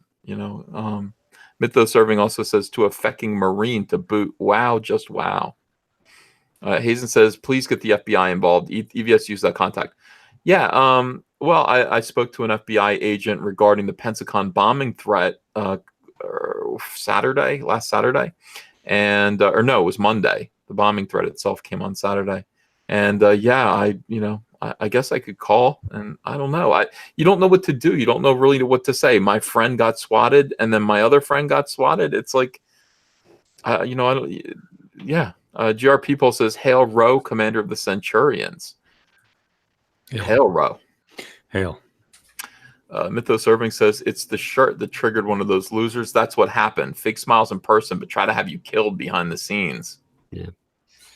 James Herzis says, I'm a registered Democrat, and this is appalling. Narcissists with an agenda make the left look bad. Edwin, you'll get through this. I am Comicsgate. That's what people need to say. Hashtag I am Comicsgate. Declare yourself Comicsgate. Be proud of it. I mean, be proud of it. The left's entire scheme, and when I say the left, I mean the SJW's entire scheme, anti-Comicsgate, is to just say that Comicsgate is a hate group enough times so that something like the Southern Poverty Law Center picks it up and declares it a hate group.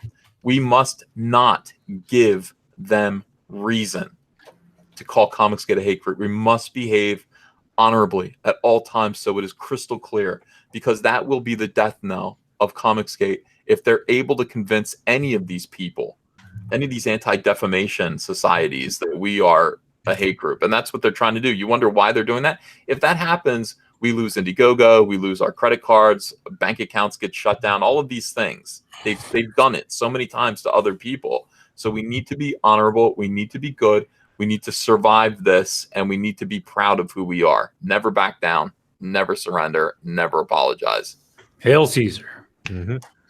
Star Wars Star Wars IG JGG for life says, good morning, Uncle E, have a great day, bye. Well, thank you. The Human Shrug says it's attempted murder, period. Alec Munoz says these socialist clowns are pathetic. EVS, you broke them a few weeks ago when you embarrassed Ren during her laughable interview. This all started hardcore after that. They're desperate now. I don't know about that. I don't know. Mythos Irving, I think things are really getting bad. Like, they're really starting to feel the decline of comics. They're starting to lose power, and we're being empowered. When we do our Indiegogo campaigns this year, when we're promoting new books, when we get into Comicsgate Phase 2, Rainbow Brute, Jawbreakers 2, all of these new projects, Graveyard Shift. What's Mike doing? Is he doing Lone Star 2? Florida Man. Yes, Mike Barron is going to be with us. Look, empower us, support us. Yeah. I mean, seriously, empower us. You guys, don't abandon us. We need your support. We need you to be there and prop these books up. We need to shine. We need to be sexy. And we can't be sexy without the audience. So, Mythos Irving says, whoever did this, it will come out. Either you will brag, or someone will leak the Discord or PMs. As Mr. Medicare said to the people who flagged him, and swatting's worse, it's only a matter of time. It always comes out. Yeah, Medicare. I love that guy. Steve Fernald says this is all because Hillary lost. Think about that. It's like an echo of 2016. It won't stop. I'm with Comicsgate. I'm with Comicsgate. Yeah, Art. Well, I mean, look, 2020 is going to make things better, though. I'm sure. I'm sure everything will be fine in 2020. So who here is actually scared now? Who's got some fear in them? My wife does a little bit because she mentioned the P.O. box, and we're going to look into that. I never think about myself as a controversial figure, but I mean, if they're going to go after somebody like Edwin and Peter Simeti and things, everybody's fair game at this point. So I'm going to start protecting myself a little bit more. That's the reason they went after them, because if you'll go after Peter Simeti or Edwin Boyette, then you're going after the most reasonable. You'll go after anyone then. That's what this is about. It's about inspiring fear into everyone part of Comicsgate. That's what this is about. This is terrorism, political change by violence.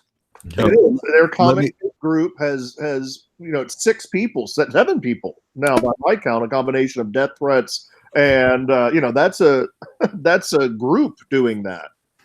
I think police and FBI are taking it seriously. Let me say this carefully. Please take reasonable precautions to protect yourself. I know not everyone is fortunate to have the same situation as me or the same mindset, but I'm not going to allow these people to make me afraid or intimidate me. That's a choice, and I'm not going to give them that power. I'm going to keep promoting stuff, going to keep talking out. I'm going back to the convention today. I'll be streaming and taking photographs and interacting with people. I'm not going to give these people that power over my life, my thoughts, or my emotions. Hail Edwin. Hail Edwin. Hail Edwin. Yep, I'm not afraid. I'm a soldier. I'm not afraid. I'm expecting something bad to happen to me. Honestly. No. I am. I'm expecting it, and I'm ready for it. So that. No. Hail Caesar fearless. We're it's inevitable at this point. These people are crazy, and they're making it themselves more and more obvious that they have the worst intentions, the absolute worst intentions for us. And it pays to just be prepared, to know it's coming and expect it. Stunner 900 says, for protection, get a gun and a Doberman Pinscher. Yeah, a Doberman Pinscher. I used to have a pit bull, man. They were the best dogs. I love pit bulls. Yeah. I have pit bulls and German shepherds on my property. They're amazing. Yeah, they're really sweet, and they're tough. Weenies. That's not. Yeah. Yeah. Somebody points out Renfamous knows my sleeping schedule now. Did you guys see? Crazy. And you know what? The thing is, she was right. I mean, she was like, because I was on like this night schedule, and so I would go to sleep at noon, and so Renfamous had clocked that my tweeting activity stopped at 3:00. Like, why was Ethan still tweeting? It's 3:00. Usually he's asleep at 3:00. How the hell do you know that, you loony, crazy? What a weirdo! What a weirdo! And she was right. She was like, Ethan's usually asleep, so it's weird that he's tweeting right now. How do you? She's secretly in love with you. It's because you're their lives. I mean, you are the only output that, say, an SJW, Spider-Man, or Infamous, and all. You're all they talk about. So I mean, it's very creepy. Could you imagine if they actually took that energy and did something positive with it? Yeah, right? Yeah. See, they tried that. They tried to actually go out and have something stand on its own merit, and it burned to the ground. I mean, you saw how cosplay worked out. So, of course, you can't do that way. Then go in and say that $1 billion enterprise out there, Disney. They're the little guy, and those mean old consumers out there. They're the big bad bullies. And then what else is Runfamous? So yesterday, as a prank, I deleted my channel for 8 minutes. I don't know. I woke up and I went, what would happen if I just disappeared for 8 minutes? Like, how fast would anti-comics man? And so I did. I took it down I counted to 8 minutes, and then I went back up again. And I went to Renfamous's channel, and within 30 seconds, she had tweeted about my channel being gone. Wow. What did she do? You here, man? So anybody here I didn't notice. Did any of us notice that he did that for 8 minutes till he said so? I didn't. Brilliant troll. Brilliant. No Comicsgate would have known. Like I was waiting, I was thinking, will Comicsgate notice? No, I got nothing from Comicsgate, but Renfamous immediately was like, well, we're gonna be seeing some drama today. And she retweeted a picture of like, Ethan Van Sciver doesn't exist or something like that, whatever Twitter says. And I was like, damn, dude, it's like that. You have alerts or something set up on my channel, or you're just refreshing. She's refreshing. Yeah, she's refreshing. This was 7:30 in the morning.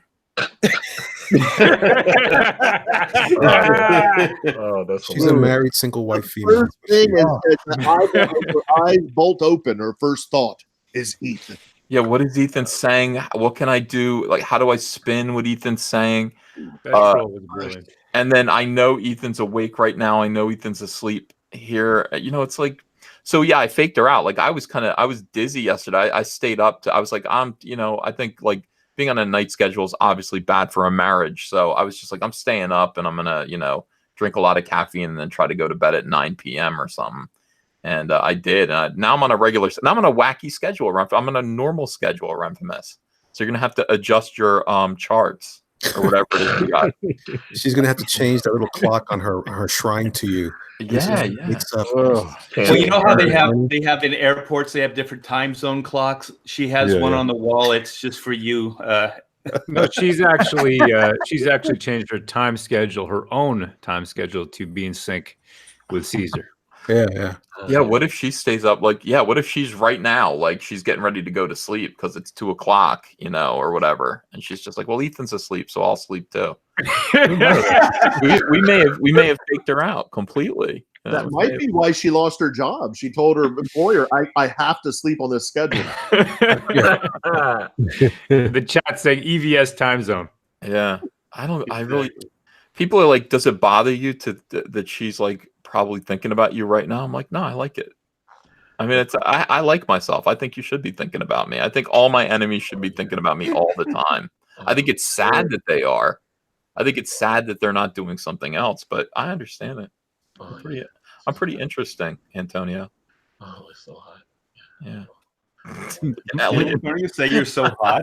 You're so hot, EVS. You're so hot. I hope that's not what he was saying. I think he was saying the idea that Renfamous is thinking about me as hot. Her whole body is synchronized with you. Yeah, you were really. I was rubbing my nipples while you were talking. I mean, Antonio. Not sexy party this morning.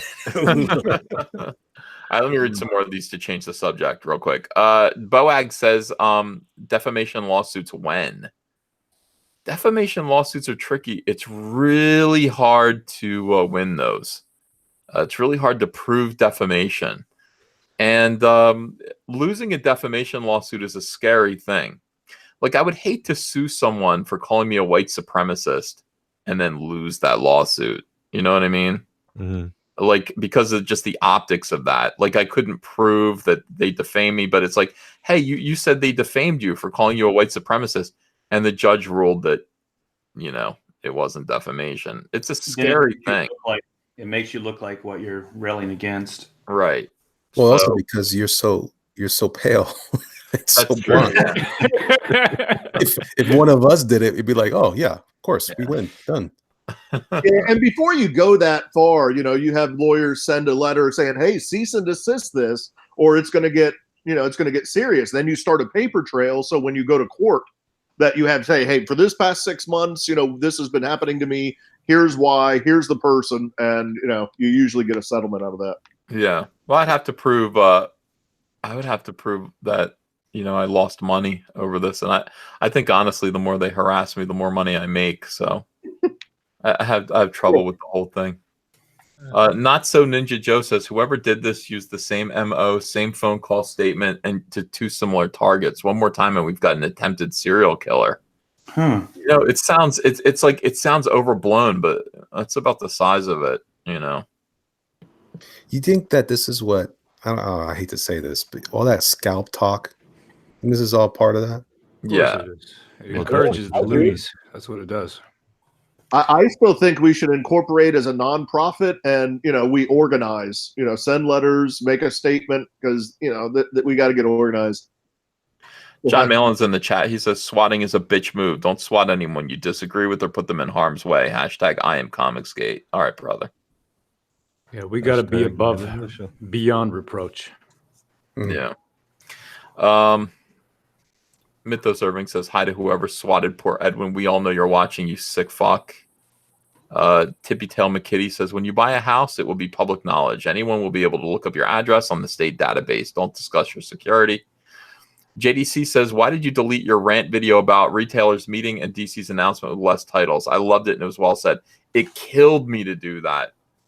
Somebody tipped me off and said, you showed Eric Larson's kitty porn cartoon.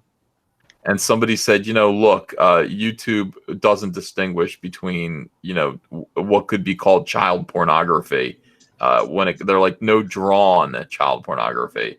And I don't know, they freaked me out about that. And so I just went, yeah, these people are looking for any excuse to take this channel down. Right. So somebody could report that. And so I had to take the whole stream down. It was such a good video. It was a good video. I enjoyed it. Well, sorry about that, everyone. I'll be more thoughtful next time. But I just thought, well, it was published. It's all over Twitter. Surely I can show it on YouTube. And by the way, YouTube didn't say anything to me, but I'm not even going to give them the chance to say something to me about that. Yeah. I do agree that was a disgusting cartoon, and I wouldn't blame them for demonetizing my video and maybe punishing me for showing it. So I took it down. Couldn't you have blurred out the parts? I don't know how to do that. I really don't know how to go and edit a video and I need people to come over here and teach me to do things. I've got a great computer. I wish I knew how to use it better. You probably need to upgrade your Alienware. Well, no, I think my Alienware is pretty hot. It's just I don't know how to use it really. I mean, I'm still making videos on my iPhone and just uploading them. So, content is king. People don't come for your video editing. They come for your personality. Oh, thanks, bro. Yeah. Stripper named Trixie High says, we are the former silent majority, proudly speaking loudly with our wallets. CG disproving corporate marketing war on consumers. Comicsgate family, love to all. Yeah, Trixie. Hail Valkyrie. She's Valkyrie, right? I think she is. Trixie is, yeah. James Dean Anderson says, I've never been a guest on this channel, but I am a CG creator and a supporter of indie creators like Peter Samedi. If the industry has time to celebrate cat covers, but not to denounce domestic terrorism, I know Comicsgate is winning. Mike Jenkins says, let's not overlook the fact that this is terrorism. Yeah, it's meant to make us afraid. We're asking each other, are you afraid? And all of us are like, no, we're not afraid. I don't know. I think it's okay to admit maybe I am a little afraid. Maybe it's okay. Maybe the fact that this is terrorism, maybe denying that this is hurting people and making our families afraid. Yeah, I think when we downplay it and we say this is Oliver Comics, I don't think that does us any favors. I think this is these are political hits. This is someone actually trying to kill people over their politics. It's not because Jean Grey is out there in some bad relationship or something. Yeah, this is because they view a lot of people within this community as Trump supporters, and that's all it takes. You're a Nazi, and they've advocated for years now that it's okay to punch Nazis. Mm-hmm. So they've laid down the groundwork, the mental groundwork for violence, and now they're starting to implement it. So yeah, everyone needs to be careful. Everyone needs to be concerned. And yeah, it is very easy to find out, where people live. I feel glad that, myself and other people in this community, we take in a little bit of care and caution on revealing ourselves. I think I could still show up to a convention and walk through the hall and not, and go unnoticed. But Ethan is not in that same boat. Elliot is getting more and more known. Ro is definitely on camera all the time. So yeah, I mean, going into a convention for these guys is going to be a lot bigger of a threat than it is for us, including Edwin. So, You know what, John, though? I think it's not like, look at Edwin, right? What's his worry? The guy's cool as ice. The worry really is his wife, right? The worry, for you is the same. The worry for Caesar is his family, right? It's his kids. It's his daughter. I mean, this is the thing. And they want to put that fear in us. And that's why I completely agree with what you said. It really is. It is terrorism because this is about political change through violence and fear, right? That's what terrorism is. That's the definition. I'm worried for everyone. It's like I'm worried for everyone who affiliates with Comicsgate. I'm worried about Edwin. I'm worried about John. I'm worried about Elliot. I'm not worried about RT Bear though. whatever he gets, he deserves. I'll be okay. He's hardcore, man. I'm worried for you, Art. I'm there for you, Art. I'm getting a P.O. box. That's all I know. Yeah. Worried for all of you, and that is that's the thing. That is. It is interesting the distinction John mentioned, though. A lot of us we're talking about, hey, this is over comics, and they're like, no, this is over, taking down Nazis. So I mean, it's very interesting to see the distinction here. It says who is looking at backing an industry and who is out there just trying to take down their political opponents. Yeah, this should have been news all across the board and denounced all across the board today. So whatever, give CBR and Newsarama and everybody else a chance to say something, but they better get on it. I'm sure Rich Johnston. They've encouraged it. The company encouraged it. The websites have encouraged it. That's if we form together as a nonprofit or as an organization, in some way, I think that any lawyer, any judge can clearly see. That this activity is not just one person. It's not just random people, and it has to stop. People have to be held accountable or it won't stop.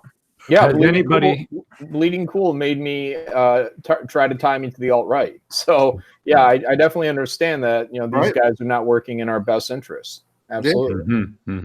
Well, I want to say to the media, the comic book media, get on the right side of this. Either denounce this or accept the fact that it looks like you support this.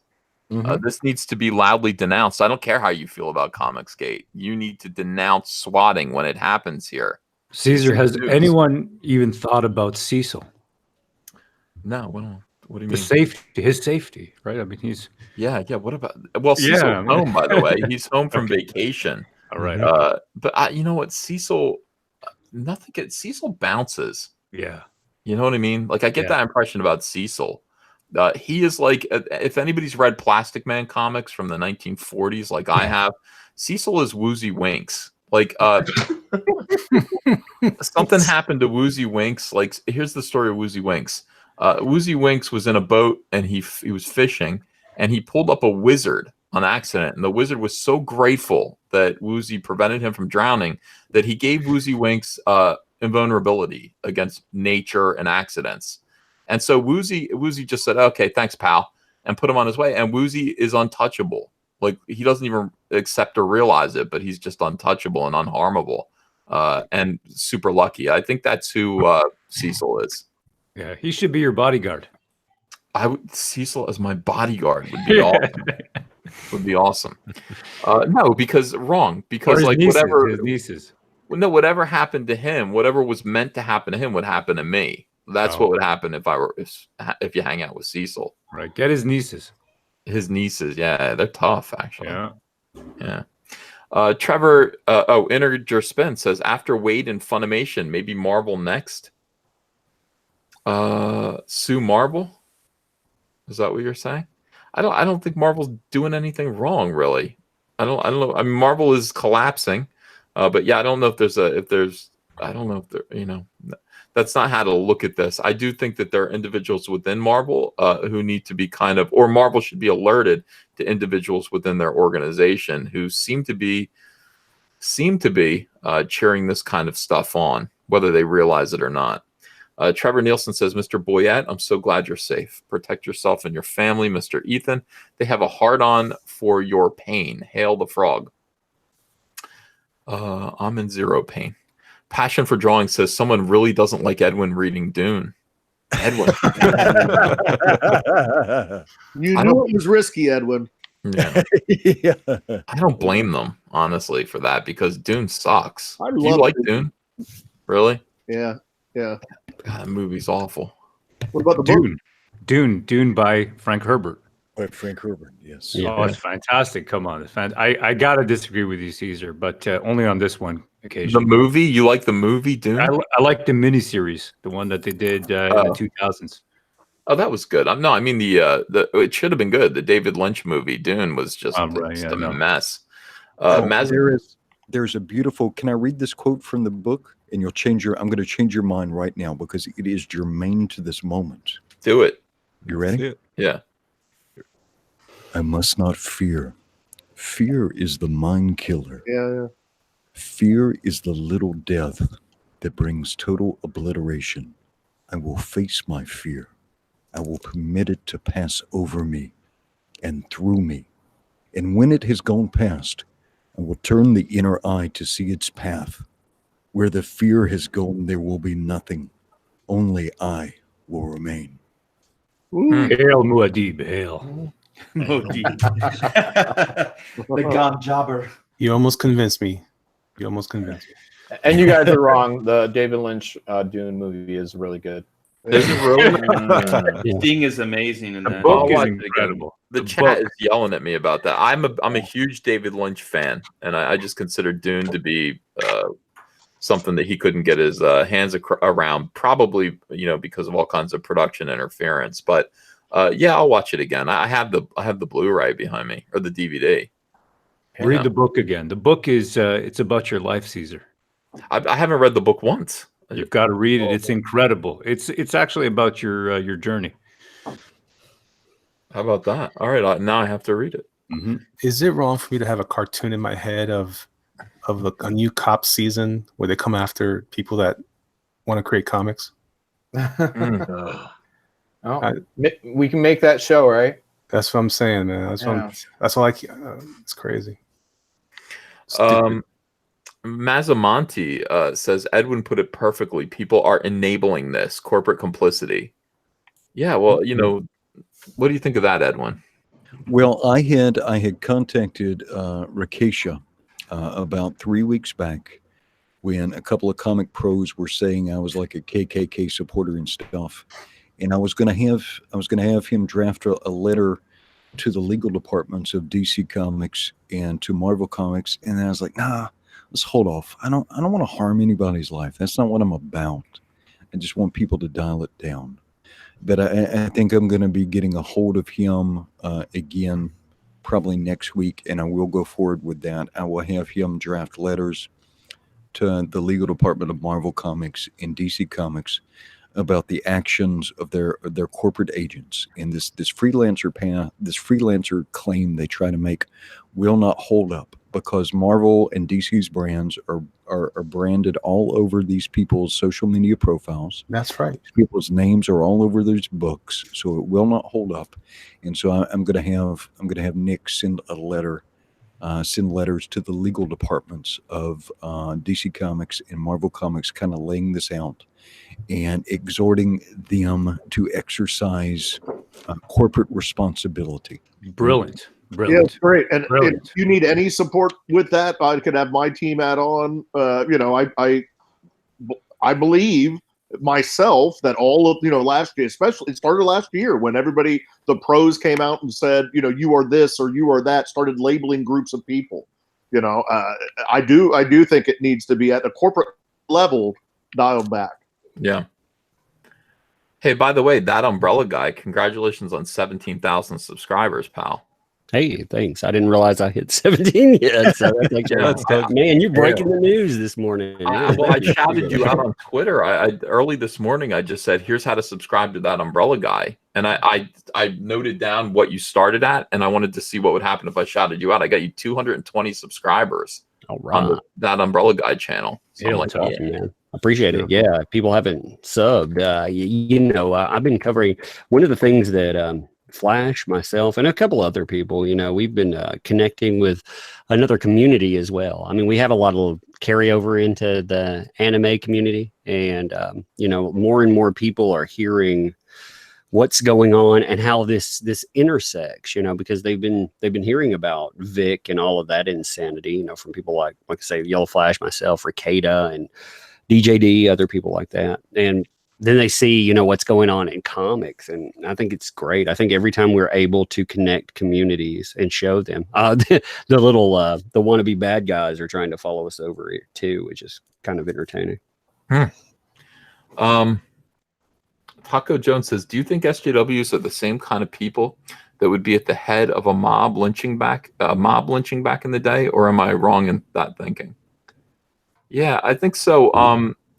Yeah, they exhibit the mob mentality, and they certainly do believe in whipping mobs into a frenzy. They lie in order to do it. SJWs lie. That's the first principle of SJWs. There are plenty of things to complain about with Comicsgate. There are a lot of honest criticisms that you can make. I always wonder why they resort to lies. Why would you lie and say that we're about keeping women out of comics? That's not true. Why would you lie and say that we're about keeping people of color out of comics? That manifestly is not true. Why would you lie and say that we're about keeping gays out of comics when I am a hero to the gay community? Hail Caesar. Thank Lord you. of the gays. Absolutely.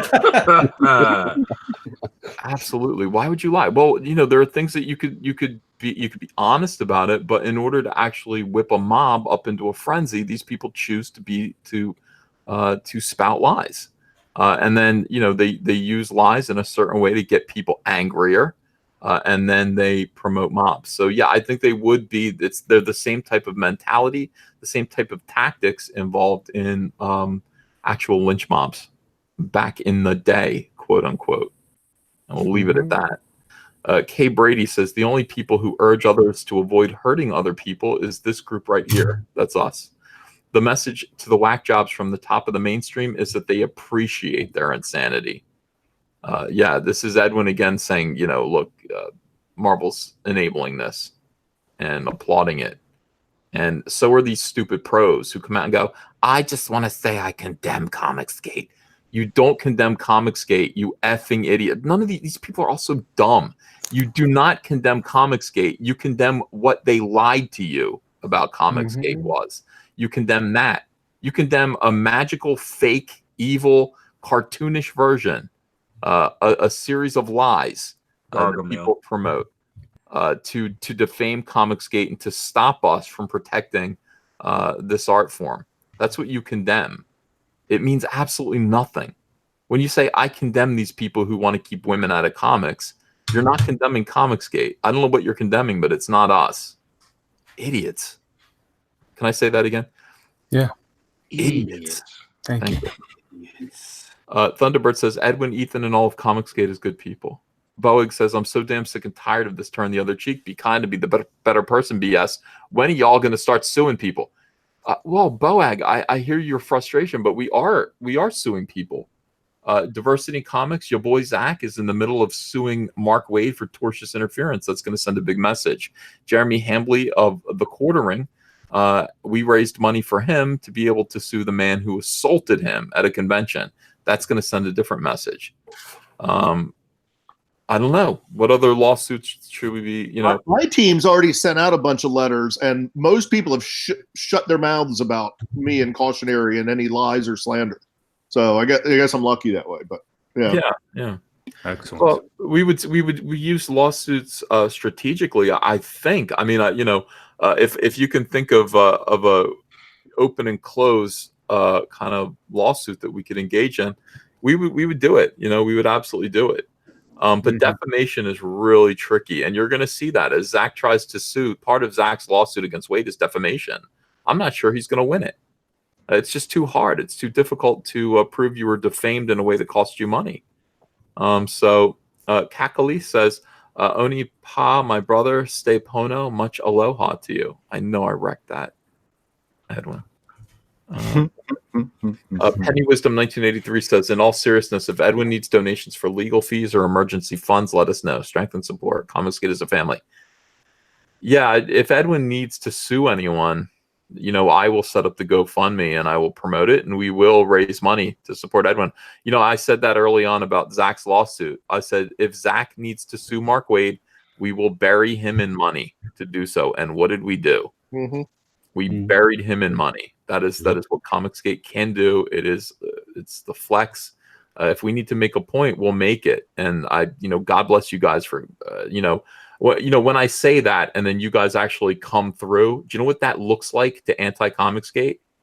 That Pure looks power. scary as hell, dude. That looks like Braveheart. That looks fucking nuts. It's a unity. And that's who we are, man. We are that army. Hail Caesar. Hail Caesar. Righteousness. Thank you. Prime G says, please stay safe, guys. 100% support all of you. Leon Garnett says, I'm just glad Edwin and his wife are safe. The part that enrages me the most is that they involved her. These people are trash and need to be stopped. Yeah, of course they did. They accused Edwin of actually murdering his wife. What? That's what they said? That's what they told the police. Yeah. In the call to the police, they said I had stabbed my wife to death. Damn them. Damn them. Ass whooping. Yeah, and they only sent 2 for Samedi, I guess, because he's not Comicsgate. When I came outside the door, there was 8 officers in a tactical formation, and at least half of them had their guns drawn. And I'm standing outside in the dark on my walkway in my boxers. Again, It only takes one mistake and you'd be hurt, Edwin, or your wife. That's It has happened. Yeah. This is yeah. That's why you guys need to know how to respond to this. If and when it happens to you, you need to know how to respond. And Edwin is counseling you. Calmness, be calm, and do whatever they say. Do whatever the officers say. Yes, be calm. Comply with the instructions of the police. Right, get the situation under control first, and then you can talk about whatever you need to talk about. But comply with their instructions. Be calm. Project calm. Right, because from their perspective, they're entering into it. They believe it's a dangerous situation they're getting into. Do not try and argue with the police. Do not try and prove your point. Project calm, comply with their instructions, and be calm and get out of it safe. And you can figure it out afterwards. Mm-hmm. Yeah, that's a moment for just putting your hands up and keeping your mouth closed until they assess that you are not a threat and that everyone in the house is okay. Mm-hmm. Then the talking starts. So I'm glad Edwin and his wife are safe too. Everyone in the chat is just thrilled that you're okay. We couldn't, Edwin, if something happened to you, I don't know what we would do. I said that at the beginning of this. This is,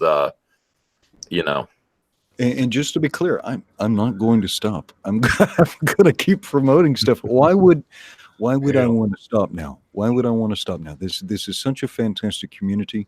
Everybody coming out here giving me all these well wishes, concern for my family and my wife.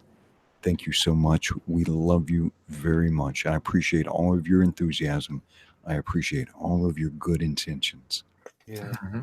Yeah, and thanks to the cops for keeping their cool and doing whatever they had to do to make sure this situation was resolved without anyone getting hurt. So exactly. Yeah, man. I like what Edwin's wife said. Like, just use an SJW move and let's double down on this. Yeah. Fud123 says, I'm really glad. Oh, I got that one. No, I'm really glad you and your family are okay, Edwin. I've really been enjoying your reading of Dune, by the way. So Fud123 loves your Dune readings. Well, thank you. Yeah. Timecode Mechanics says they're becoming irrelevant. They know it already. Yeah, I know that. It's so weird how this is all going down, man. The industry's dying right in front of us. It's crazy. Uriah Wright says, that umbrella guy, you're not my father. Yep, I know. I'm famous for that now. I feel like I'm on Maury Povich every time I think about Comic Cut. Poor guy. Party Boat Empire says, archive slanderous SJW tweets and build a case for defamation lawsuits. Well, we do have people that do that. Umbrella Guy is somebody who does kind of seem to build folders. He's got, he is archiving this stuff. And I was going to do a video on somebody, and I asked him for tweets, and he just came through with like, here you go, boom, boom, boom, boom, boom, boom, boom, boom, boom. Here's all the info you need. And he's got that. We can kind of count on him to monitor this stuff. His videos, by the way, if you haven't yet subscribed to that Umbrella Guy, and I don't know, you want to see what these SJWs, these anti-comic skaters, are up to, man, his videos are entertaining as hell as he condemns these people, and he's got the receipts to prove it. So subscribe to that Umbrella Guy today. Mm-hmm. Yellow Flash. I'm sorry, I'm proud. What's up? No, I was just saying thank you. Appreciate it. No, I'm the archiving too. Anything that pops up there, if somebody asks me for something, I got that I archive, but also take screenshots, for easy use. But I collect those myself. So, the burden of proof there. I meet my own burden of proof by seeing it myself. Hail that folder guy. The folder guy. It isn't the thing about it is that that is important because you want to be able to produce receipts about things that Comicsgate has been such a rough ride over the past year and a half that you forget about things that happened before. Melissa Morgue is like a distant memory at this point, but it's been crazy this entire time, and it's never stopped. When one matter resolves itself, something new happens, and it never does drop. So it's great to actually have somebody who is keeping this stuff archived, and someday somebody's going to write a book about it. It's crazy. It'll be Tug who'll write it. Tug, I hope so. I hope you make $1 billion. Yellow Flash is here. He says, I blame Renfamous, Richard Pace, and Tim Doyle. Me too. No, I blame everyone who ever said punch a Nazi and anyone who ever started labeling innocent people, political rivals, as Nazis. Yeah.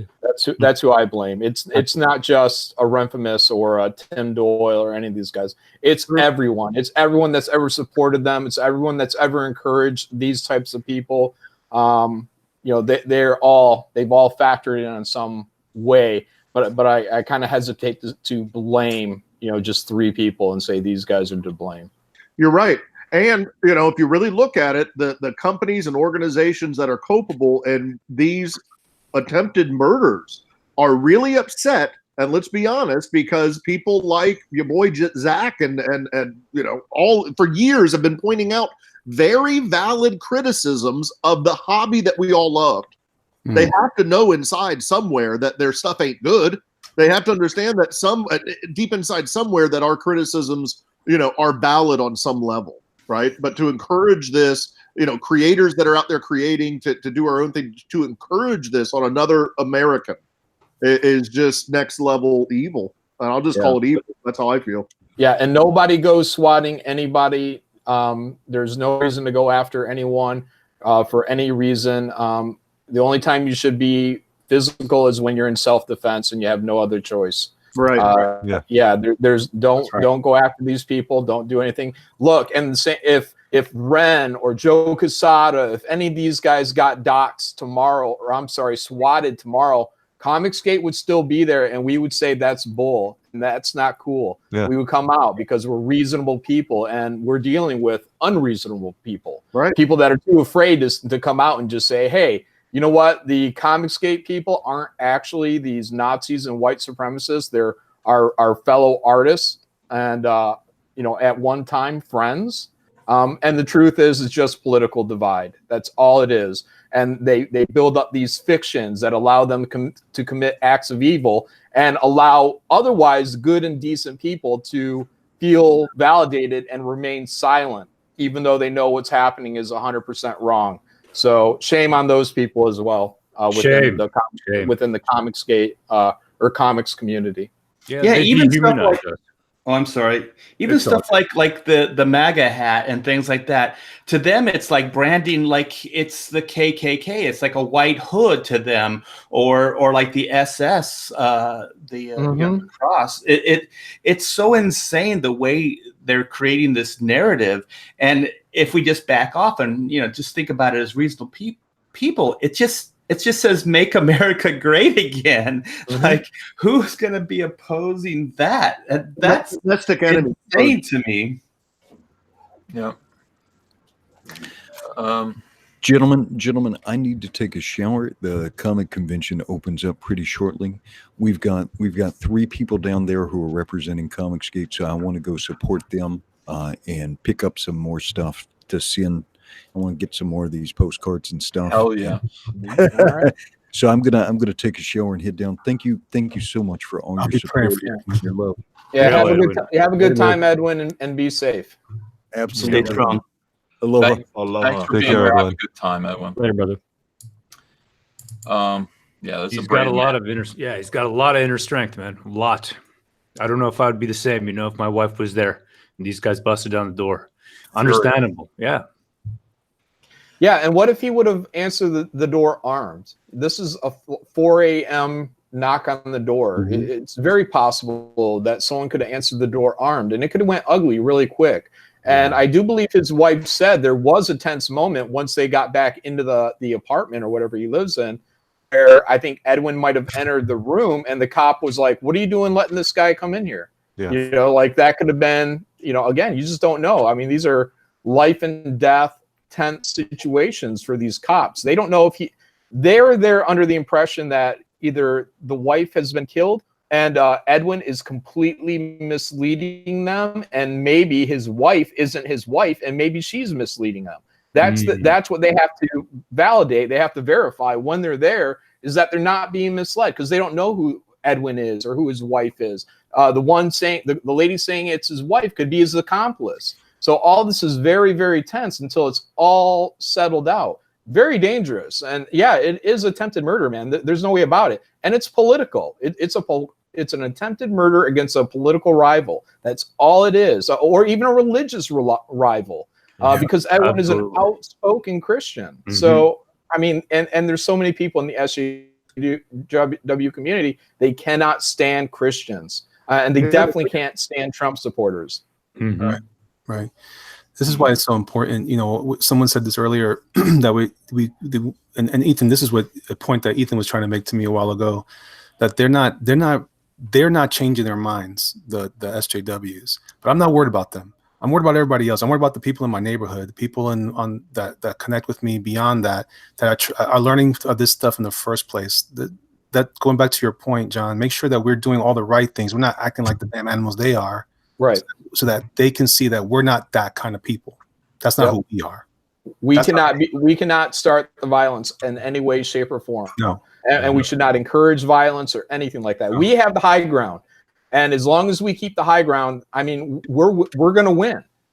But we can't let anger get the better of us and start advocating for any form of violence, implied or otherwise. So yeah, nobody go out, nobody seek these people out. Don't go blaming Renfmus, to the people in the audience, whatever.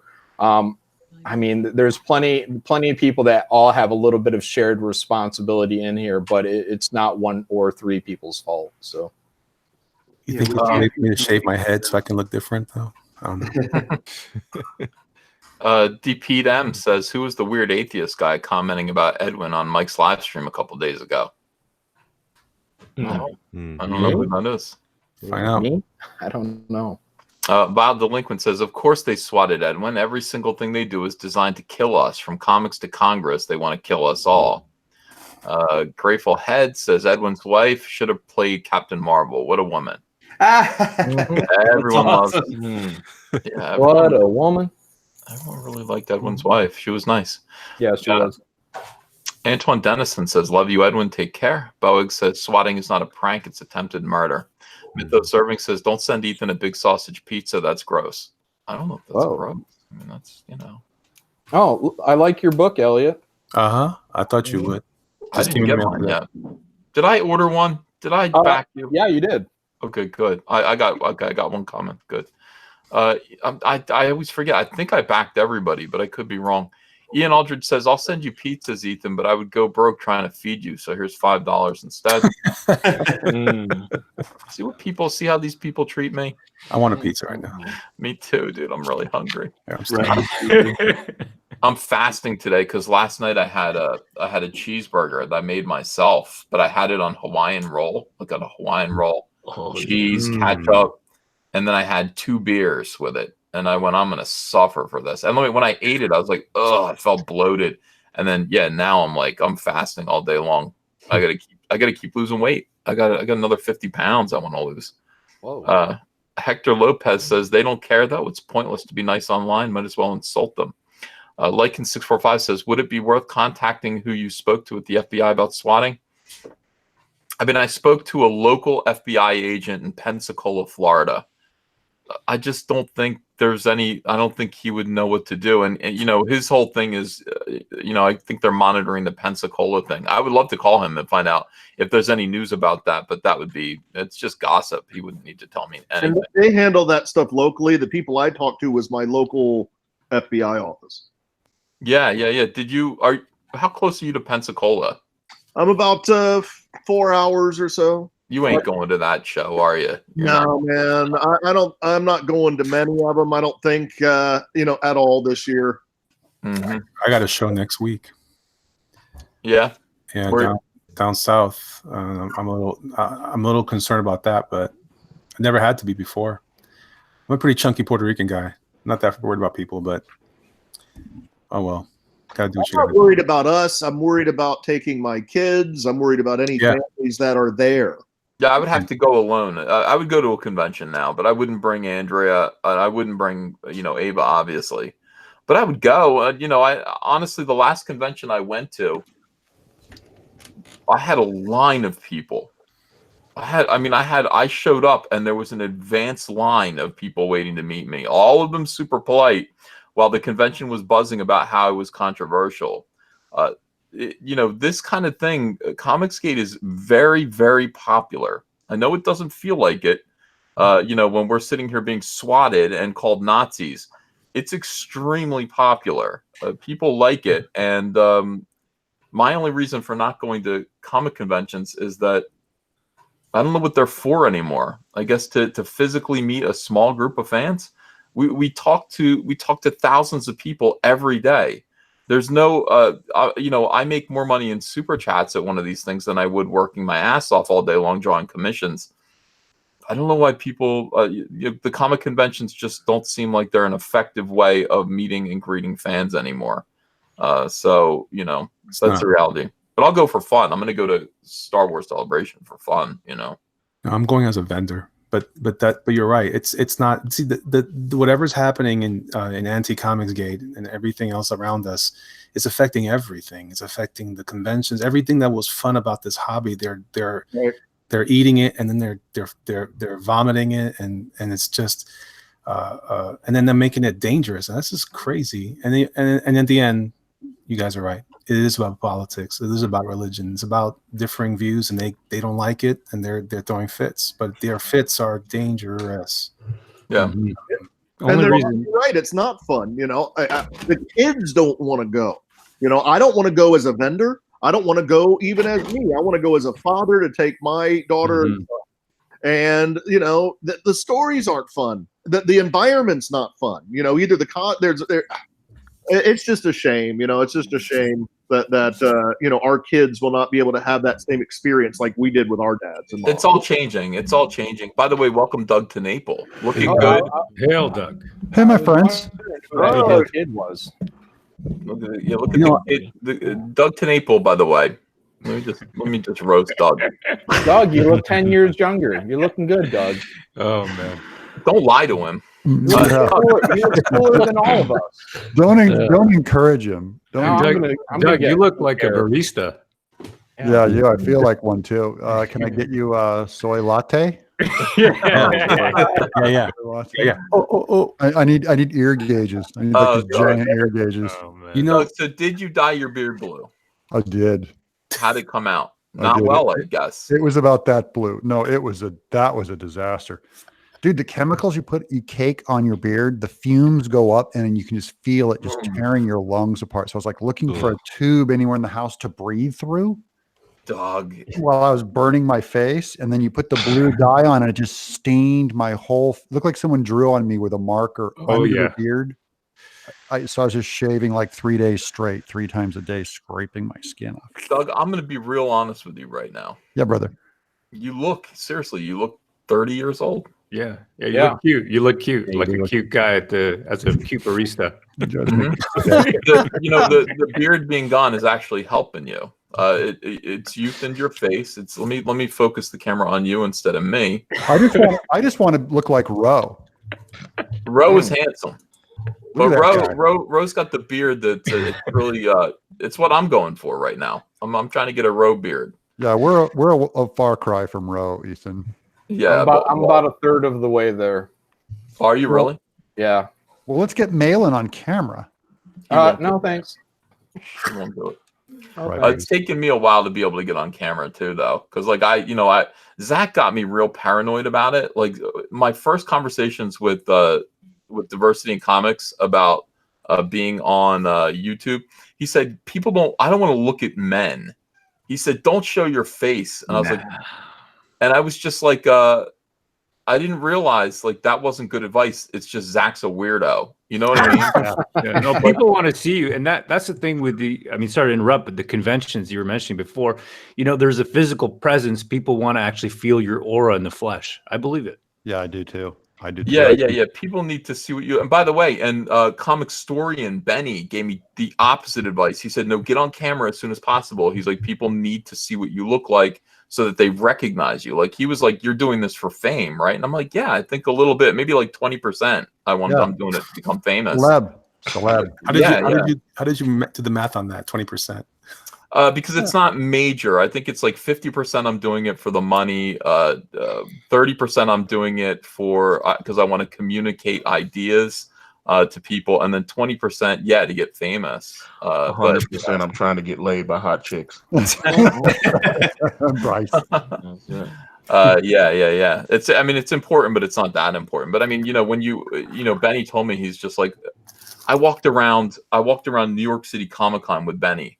And I mean, I've been working in comics with Jeff Johns for 20 years. I am a nobody compared to Benny at that point. People going, comic story, and yo, what's up? And he would talk, and people they would turn their heads. They recognized his voice. I didn't know who he was, but everybody else did. And I was like, damn, YouTube is where it's at. Like, if you want to actually have influence and power within comics, YouTube is where it's at. And I went home from that. He said, I'm going to help you set up your channel. I went home from that and set up my channel, and it's he was absolutely right. It's extraordinary. I was in an internet cafe with my nephew in Phoenix, and he goes, "See that guy behind you? There's a guy with a family behind me." He goes, "That guy's a big YouTuber." And so it just, if you want the fame, I mean, that's part of it is recognition. And I think if everyone else is doing just a little talking icon, which Ethan, you go in and out of that, that's fine. You want to do the talking icon. I do that when I'm scratching my face or something. When you're naked, at least I think it makes you more accessible when you do choose to use the camera. I think it sets your product aside as slightly better than just doing the podcast version. Yeah. But I mean, this is the thing, and I've said this before, and this is why I advise you guys to do this. Why it's important that you work on your channels, and why it's important that you grow. One of the main reasons why the comic book industry is dying, and comic book conventions are dying when it comes to actual comic books, is that Wizard Magazine died. Wizard Magazine was really important. I remember watching that die, and I remember getting really frustrated with people about it, because I was just like, do you understand? Wizard Magazine, you can say that most of the people who were complaining about Wizard were jealous that they weren't getting the coverage they felt they deserved. They were like, what is this scam? How do I get in here? How do I get on the top 10 list? Who do I bribe? Who do I duke?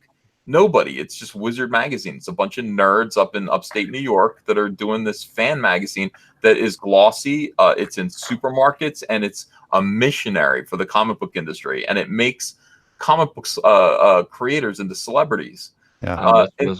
Instead of just letting that just exist, the comic book industry is so goddamn stupid, and they were then just like they are now. They absolutely gobbled it up like piranhas. They destroyed Wizard Magazine.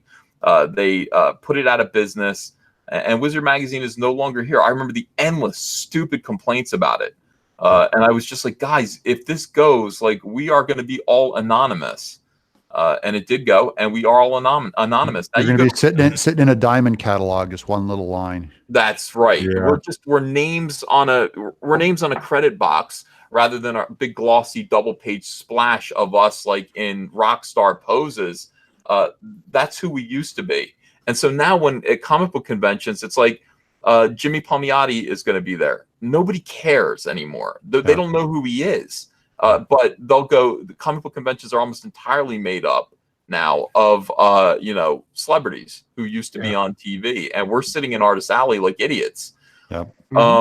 there's no like I said, there's no reason to go to a comic book convention anymore, except to meet the fans that you're building up here on YouTube. YouTube has taken over Wizard Magazine. Nobody else is doing this except for us. Scott Snyder opened up a channel, initially did really well, but he doesn't have the I don't think he's got the stick-to-itiveness to actually do a video every single day and grow his channel and grow his audience.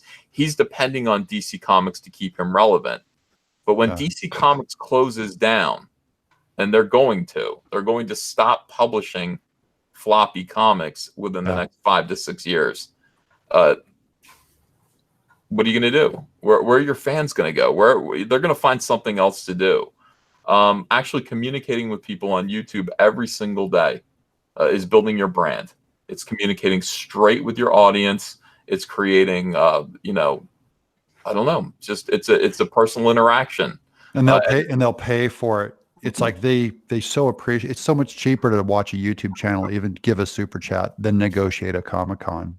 Dude, we're being watched right now, Doug. We're being watched right now by real mainstream, like super mainstream pros that are afraid to admit it.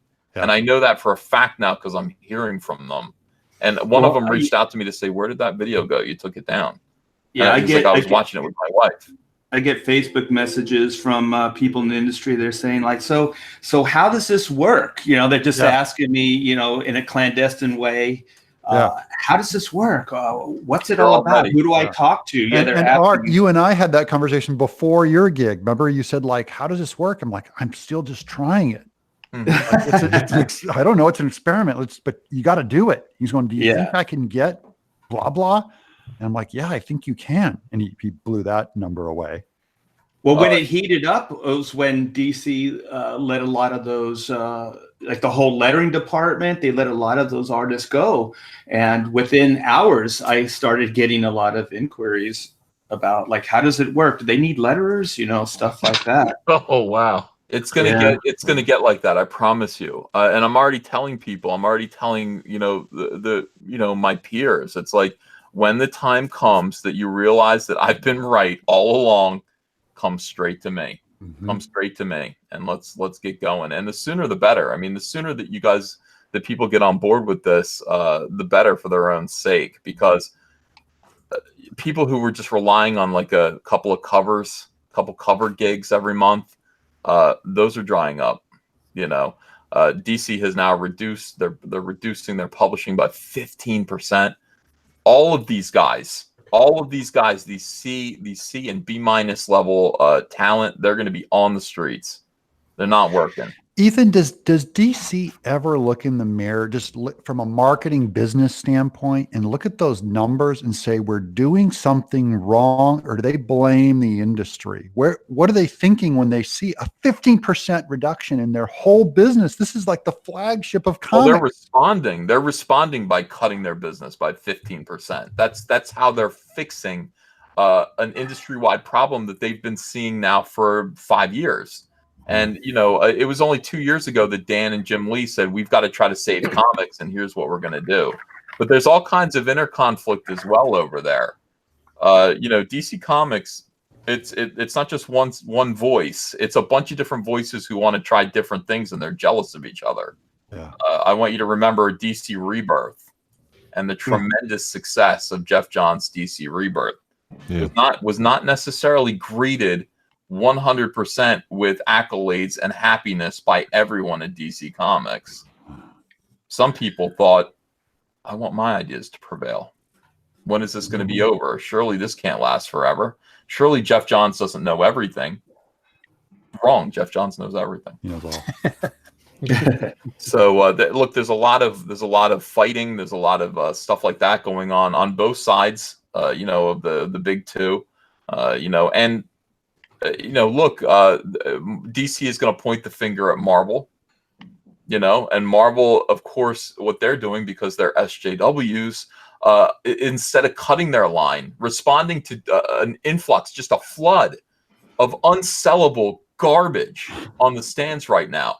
DC's going, well, we're going to put less out there and hope for higher sales on fewer books. Marvel's like, F that. As long as we can get these books to sell 25,000, let's sell twice as many. And that's what they're doing. They're publishing twice as many comics. And they hire lesser talent and cheaper talent so that they can afford to do those things. They're hiring people in third world countries to draw these comics because the American dollar goes so far over there. You're seeing names you've never heard of these people before. Listen, there are people who train to draw exactly like this guy in foreign countries that'll do it for a third of the rate. But they're swiping. There's all kinds of weird artistic ethical problems that we've noticed over the decades. And people just kind of don't know this. They don't know this artist. They don't know this writer. They don't know this inker. Yeah. All of this. And so you're doing this, you're taking away your name brand talent. By the way, you're sending money out of the United States of America. You should probably try to hire American right now in this current climate, or at least Canadian. It's an American art form. Yes. That's my own personal view. Yeah. I wish Marvel and DC would try to keep the jobs here a little bit more, but okay. Beyond that, you're raising the prices. You're giving people subpar entertainment for a higher cover price, and you're expecting them to what? It's like it's just further down the spiral. So DC responds by cutting back. They're saying, look, there's too much shit on the stands. We're going to publish 15% less shit. Let's start by cutting The Second Coming. Good start. Get rid of that whole Vertigo line, all of it. Flush it down the toilet right now, and fire everyone involved. Imagine how cooler that line could have been. If they just got cooler creators to come in and people that are really invested in making something fun, not just something to upset people. What are you saying about Zoe Quinn, Ben? Are you saying she's not the best person for a comic book writing job? No, she's just not cool. You want a level of why do you hate women? Why do you hate women, Ben? Hey, there's been a lot of wonderful women writers over the years that are creative and talented. They should focus on people that know the craft. Look at Ben. I have lots of women friends. Finders of women. Finders full of women. Well, no, Zoe Quinn is there just to annoy us. That's 100% truth. Zoe Quinn was hired to annoy Comicsgate, not to make a comic book. She was hired by trolls, by a troll, to annoy us. And I don't know, did it work? I'm not annoyed. I'm just kind of like, I'm watching it burn to the ground. Yeah, I know. It's like, all right, do your thing, guys. SJW's SJW. Go SJW. But you're watching the consequences of this, and eventually you are going to lose your jobs. So in the meantime, I think it's important that we kind of keep our ear to the ground and just start to allow people who want to come over to us. I don't want to encourage them necessarily, but I want to be here to support them when they're ready to come over. Exactly. That's what I tell them. Yeah. Because once you come over, you're making a pretty permanent decision, it would seem, at least right now. I don't know if things are going to change in comics, but I wouldn't expect them to. I would just come over here with the intent to move further out west and build a new civilization. And that's what Comicsgate is here today. It takes brass balls. Yes, indeed. And the Image founders had brass balls. And anybody wanting to have a little revolution of their own it's a requirement. Yeah. Hey, we got Clownfish TV in the chat. I just want to shout out Clownfish TV. Great channel. Really good channel. Solid channel, yeah. Yeah. Hector Lopez says they don't care. It's pointless to be nice online. Might as well insult them. Yeah, I'm all for insulting these people. Yeah. I don't, look, I insult, I get 10 insults thrown at me. I respond to 1 and I try to make it good. Lycan645 says, would it be worth contacting who you spoke to? No. Boarding Up Sao Cal Snowboarder says 8 hours ago, SJW Spider-Man just targeted Edwin with a hate tweet. That's true. Oh my gosh. What does that mean? What's a hate tweet? Well, we have to read it. But he was basically, pointing out about his shirt and, drawing attention. That He said, "You really pull creepy douchebag off well," talking about his shirt, and then many other people in the same statement were calling him a sexual predator. You know, they were saying things like, "Honestly, I'd assume half the people going to the con already have restraining orders on him," and just stuff like that. Oh God, he makes my skin crawl. He hates women. I mean, I wish everybody was that easier. It was that easy to spot a predator. These things that. And Ethan, I don't want to put a conspiracy together or anything, but this is the second Ren/SCW Spider-Man talk. The first one was Pensacola, and the second one is Edwin. Pensacola gets a bomb threat. I'm not saying they did it, but someone who follows them could be triggered by all this stuff. Well, I've never been shy about blaming them. Yeah, me either. I'm just saying that's two now. That's two. Yeah. I'm just saying, you guys, the rhetoric certainly does dehumanize these people and make it possible, make it something that seems like they're going to receive praise. Assume that you're talking to crazy people, that there are crazy people in your listening circle. She doesn't do that. I do. I assume that I've got 2,000 people watching. I've probably got 2 or 3 nutters. Someone's crazy in there. Yeah. So let me just talk to them very directly, and again, just say, do not misbehave. Behave yourself. Make that very clear to people all the time. She doesn't do that. I think that she stirs up the worst people possible to do bad things. And at some point, it's like when you're tweeting out over and over and over again, dehumanizing shit about specific individuals, and then these people are specifically targeted with swatting attempts and bomb threats. Yeah, and you know what, Ethan, that crosses that's a different line to cross. Yeah. Ed, that's going after our families, right, Elliot? We all have kids, we all have wives, now you go after our family, you go after our real people, and that's just different. That's just that's not just an internet argument. That's evil. Edwin's wife was at risk, and as far as they knew, they couldn't control how that whole thing would have gone down. Not at all. Agreed. Yeah, it's the ultimate irresponsibility, at least, and in the best case scenario, irresponsible. In the worst case scenario, deliberate attempt on that person's life. It's deliberate, and if they're lying to the cops and saying, "Go check this guy out," that is they for all they knew, and they knew the risk was to hurt someone who has nothing to do with Comicsgate. His wife or our families or our children answer the door or something. Yeah. So I don't have any problem throwing a little bit of the blame that way.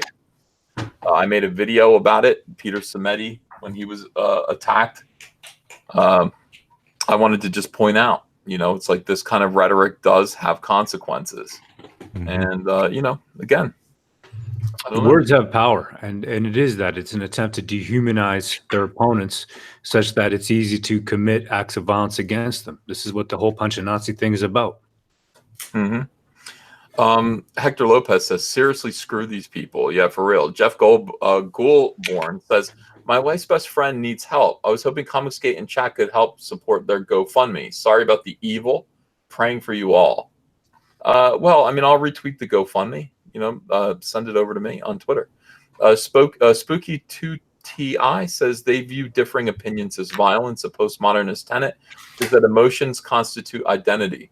If we disagree with them, it's an attack. Mark C says you need to look into Mile High Comics.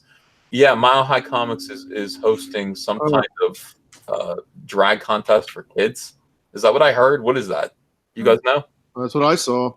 That's how comics have to branch out. First, it's magic cards, then it's Funko Pops, then it's drag shows. Haven't you heard? Yeah, that's interesting. I guess a lot of people. I'm sure it'll be great for business. Oh yeah, families would love to bring their kids. Yeah. Have you ever wanted normal people to feel any less comfortable going into something like a comic shop? I mean, yeah, just Throw shit on the walls. Why not? What would that even be? So like little boys dressed up like little girls parading around? Like what the heck would that even be? It looked like it was grown men dancing for children. It is weird, man. Oh man, Grown men. I don't even want to go there. No. Shit. I really think we're at a threshold for this industry. I think we're creating enough of a way. This is like I remember when I first left my day job, and I remember thinking it was all coming to like a funnel point, and everything was getting super tense. And I think what it is that this thing's about to explode into a new direction for this industry is going to go, and it looks like what we're doing doesn't look like what has been going on, and those people are desperate to keep it that way so they can keep you talk about bullhorn. That's what they have with this current market. But when you have your own product and you have your own, and you're creating your own industry, they can't control that. They need to control it all. And I think that's what we're seeing is their response to what we're trying to do, which is better. But they're doing it in a hateful way. Obviously, they don't even think of it that smartly. That's just their reaction to it. It just looks that ugly. And I think you combine that with the overall arching sentiment in the country and the overall culture in general, all over around the world, how people are fighting over. I've been watching all these videos of people fighting and marching in streets in Venezuela. I'm thinking, can those guys use a sandwich? But instead we're fighting over. Well, we're not fighting over. Great point, John. Man, thanks for ruining my day. I can only think it's not about comics; it's about politics. But you're right. That's Elliot Fernandez for people in the chat who are asking. Elliot Fernandez, artist, fantastic artist. A lot of new people are here today. So. And Elliot and I are working on a book. Yeah. So you want to talk about that or no? Well, I meant to have it all squared away, Doug. I'm sorry, but he's Elliot Fernandez. So I'm working on it this weekend, and I'm working on it having to launch the project this week. So, Ethan, it's going to be a killer. I love it. I'll be here. Yeah. I'll be here to help. Yeah, we're all excited for it. Yep. I saw some of the art for it. I saw some character designs, and they looked hilarious and awesome and fun. And I can't wait to learn more. What a great team you two are going to turn out to be. I'm sure of it. Yeah. It's weird to see someone draw my stuff better than me. I'm going, dude, I couldn't do that. Thank God you rescued this project from me. Yeah. It's going to be so good. I'm tickled. Yeah. By the way, Elliot, have you done a comic book before? Well, I did some work at DC. I haven't done a full comic. I mean, all the work together at DC, I did a full comic. I did do a full comic for Dynamite. Forever and a Day, Dina versus Army of Darkness. That's the art that I auctioned off last week. Mm-hmm. And it was great. The reason why I couldn't keep going was because it just wasn't what Art was saying earlier. Although business was going away, and I was getting cheaper and cheaper jobs that I couldn't afford to take anymore. So, but what I love about this community and what's going on here at Comicsgate and everybody that's supporting us on Indiegogo, you guys this is what I mean when I say that you put your money where your mouth is and stop giving your money to junk and give it to the good stuff. And we are all building the ark, that enterprise. We're building those rafts. The Titanic is sinking, and it has spider webs on it, and it's got all kinds of other stuff on it. And you guys are just keep pumping your cash into that. Put your cash into the people who are creating stuff that you will be proud to show your kids in the future. Creators who are actually passionate about their books. Yeah. And appreciative of every dollar gained. Yeah. And we're not hiding behind some kind of political agenda. We're just doing comics from the heart. I like what Ethan trumpets all the time, where he says that we shouldn't make these books political. We should make these books as wide encompassing of all types and all subject matter, and try to make it as universally themed as possible to get the biggest crowd we can. You don't want to isolate people with a political agenda or anything like that. That's the surest way to kind of kill your business when you choose one side. I mean, we can have our political beliefs personally, but our talent, our work should not necessarily reflect that, unless it's like an isolated story or a point that you want to make, but it shouldn't all be that. Yeah. Well, I think it's the beating people over the head part that, you know, a lot of people within Comicsgate are done with. So when we had all the instances going on at Marvel, where the characters are actually stopping mid-story to talk and actually talk down to the reader, Right. such as in that Angela Queen of Hell, and just completely go into a political spiel on Meninists and positions on Israel. Yeah, I mean, largely it's when you beat someone over the head with the stuff that, you know, because I think most people can handle a little bit, but it's when it becomes just straight up propaganda and it's clear that your point is no longer to entertain the people, but to berate them. Yeah. And what bugs me is they claim to be neutral, John. Like they'll put out a Squirrel Girl or whatever and pretend like, oh, this is just another Spider-Man. This is just another Superman or whatever. And really it's like loaded with political ideology. If I put out a book that's called Super Trump, I think everyone gets it.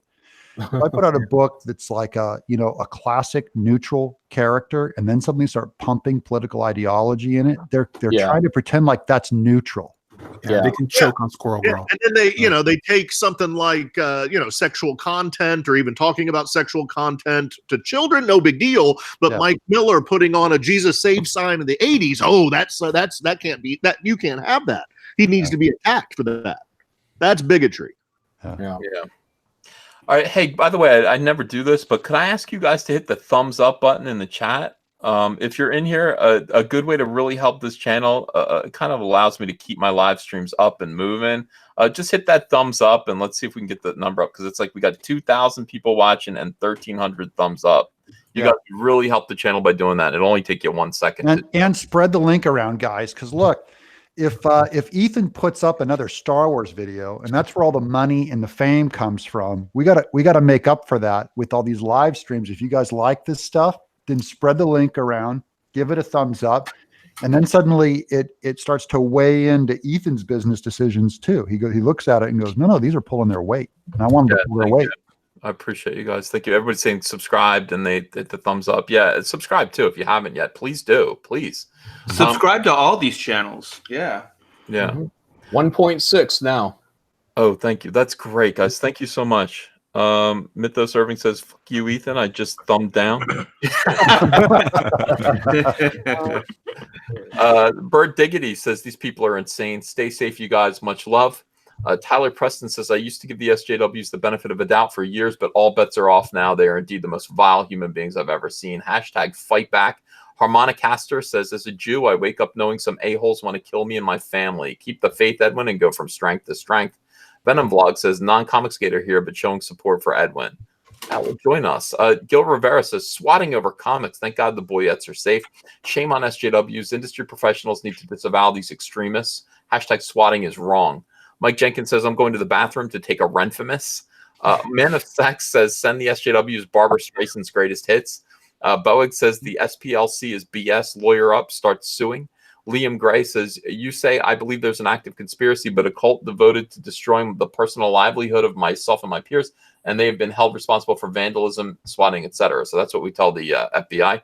Obi-Wan says, "Instead of saying explicit versions of F or ish, use Johnson or Johnson in its place. Comicsgate can have a mild Star Wars crossover. Heart to your family, Edwin." Planet Musk Vlog says, "When your behavior is pristine, watch for false flags." Mythos Irving says, "Let the darkness grow. All hail Mandar."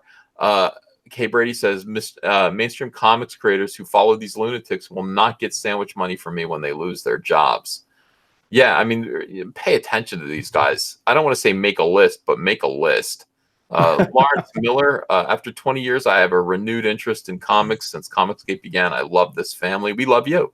Nico Blue, 88 Slav says, "Renful knows your sleeping schedule, EBS. Please stay safe from these weirdos."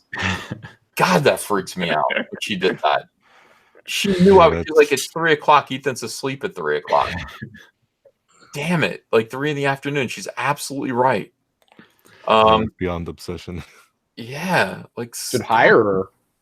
And then the 8-minute thing, missing you for 8 minutes. That's I don't think my wife would notice if I was if I went offline or was gone for 8 minutes. I know, mine either. It's really creepy. Mythos Irving says you make Ren moist, gross. Mark C says, does anyone have damage they need help get covered? M. Hopkins says swatting is all they have. They've lost control of the narrative, so this is their Hail Mary play. Don't let them stop what Comicsgate has done and continues to accomplish. Just keep drawing, writing, and YouTubing, and of course we will. Ferocus Domain says Ren is obsessed with EVS. Think of Stephen King's Misery. Cormoran says, with all the attention Renfamous pays EVS, how does she have time for her many cats? Also thankful Edwin as well. I am Comicsgate. I'm still back. Like it's these tweets came in at 1:52 p.m. These are more than an hour old. Dr. Wright says Edwin only knows one way to live: running towards the gunfire and carrying the flag high on the way. We at IndieCron salute you, sir. Stay safe. Nico Blue 88 Slav says she's hallucinating that you're her Sam from Ghost. Ew. Mark C says Ren thinks about you and plays the Divinals. I touch myself. Brennan Pitt says Jim sent a carrier pigeon. He wants in. Mythos Irving says learn to edit, Ethan. You fucking newbie. Just kidding. Hunky Chunky Monkey Funky says anti-Comicsgate are naked idiots. Naked idiots. James Trammell says buy your home under a trust or a core to hide your ID. Degaz Rune says watching from the beginning, stay safe. Philip Flayo Fish says sorry Edwin, I'm a pro working illustrator now as a Christian conservative white male. I have run into my share of enemies. My talent allows me to succeed as they fail. Soldier on brother. That's what it's all about right there. Talent will always, you can rely on your talent. Rely on it. Trust in yourself, man. I mean, I rely on cheese. I wonder what Macho Monger would say about cream rising to the top. There's only one way for the cream to rise. It's up, baby. Yeah. Oh.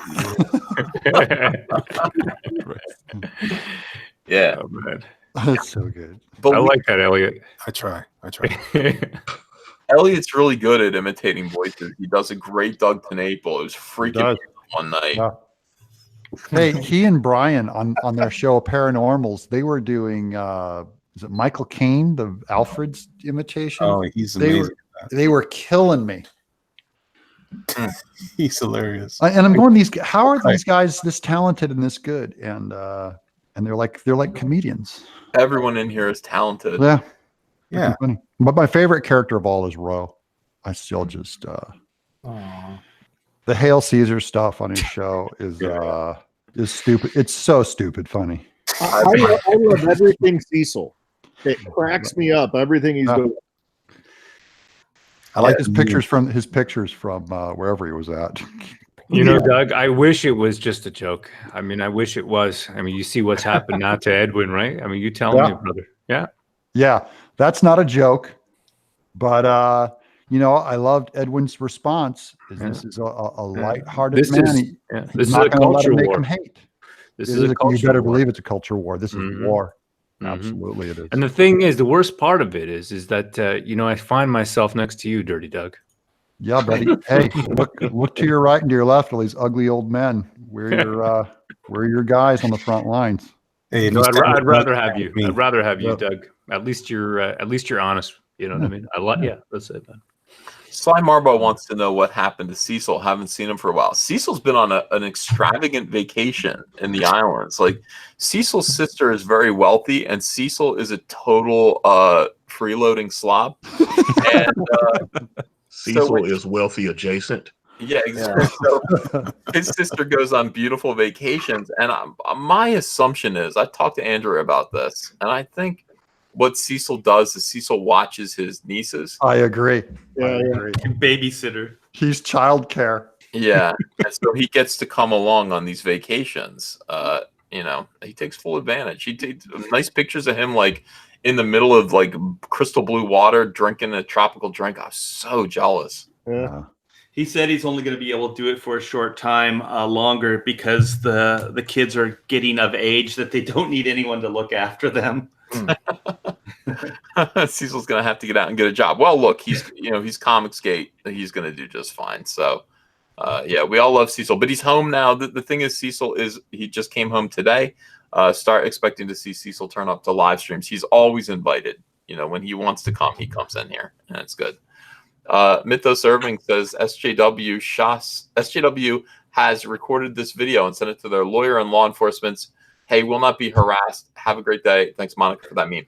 Yeah, Monica Real created the most awesome meme. That is the best. What's that about, Tug? Yeah, she basically she said that exactly. Actually, I was going to pull it up while I was reading it. She started telling people, you know, of course, that she was going to report people to the FBI, report people to the cyber police, but she kept answering people over and over again, just like they were saying there. That, you know, she had first told people that harassment. Let me see. Here's her legal definition. Harassment is generally defined as things that annoy, threaten, intimidate, alarm, or put a person in fear. So, you know, if I woke up with a hangover and a bird was chirping on my lawn, it was harassing me. I want to remember that. But anybody that responded, then she would say, "Thanks for the tweet. I've screenshot it and sent it to my attorney and law enforcement. I will not be harassed. Have a nice night." So that became a meme. Yeah, everyone's saying that now. Like, there are memes made up that are just like, I've sent this tweet to Homeland Security, to the, you know, et cetera, et cetera. Will not be harassed. Monica Real.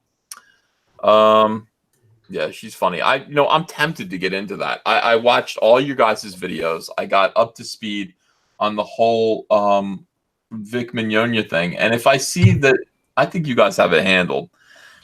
If I see Mars Girl gaining an upper hand in this situation, Comicsgate's going all in, you know. I can't stand that. She's a little proto-Renfamous there. Yep. You know, she's actually been targeting Flash for deplatforming. She's tried it twice now so far. She's actually tried to get people to flag him down and to also try to label him like a sex offender and all kinds of just insane stuff, you know, because, oh my God, he makes videos, you know, how terrible. Well, yeah, she sucks at this. If you guys need help, we will ride. Because I'm not sure about Vic yet. I'm not sure about Vic, but I am sure about her. You know what I mean? Yeah. I don't like people who take joy in destroying other people. Yeah. I think that's a good ride roughshod. Same with I'm not sure about Vic either, but the girl that said, "I want his balls," I'm sure about her. Yeah. I do know that. I do know that if people decided to ride roughshod over my career, that until they actually showcased, you know, hard, substantial proof, I would want people to stand with me, not stuff like, you know, 10 years ago he pulled my hair and said something in my ear. You know, that's something to burn someone down. Seems like he's a strong hugger, you know. He's a strong hugger. He's a man with a lot of love to give. He's got too much love to give. He likes his fellow man. That's all. Yeah. Well, I mean, I don't know. So I'm not sure about him. The stuff that I've heard, I haven't really heard anything damning yet, but I'm cautious, you know, I'm cautious of that stuff. So, but at the same time, I see these people who are just like, okay, what is the hashtag we should use? Kick Vic? Should we use Kick Vic? That rhymes. Yeah. And then I just want him out of this industry. Fuck you. You know what? You don't have the right. You don't have the right to just want someone out of the industry like that, and then to spend every waking moment propagandizing to ruin one man's life. Fuck you, you little trollop.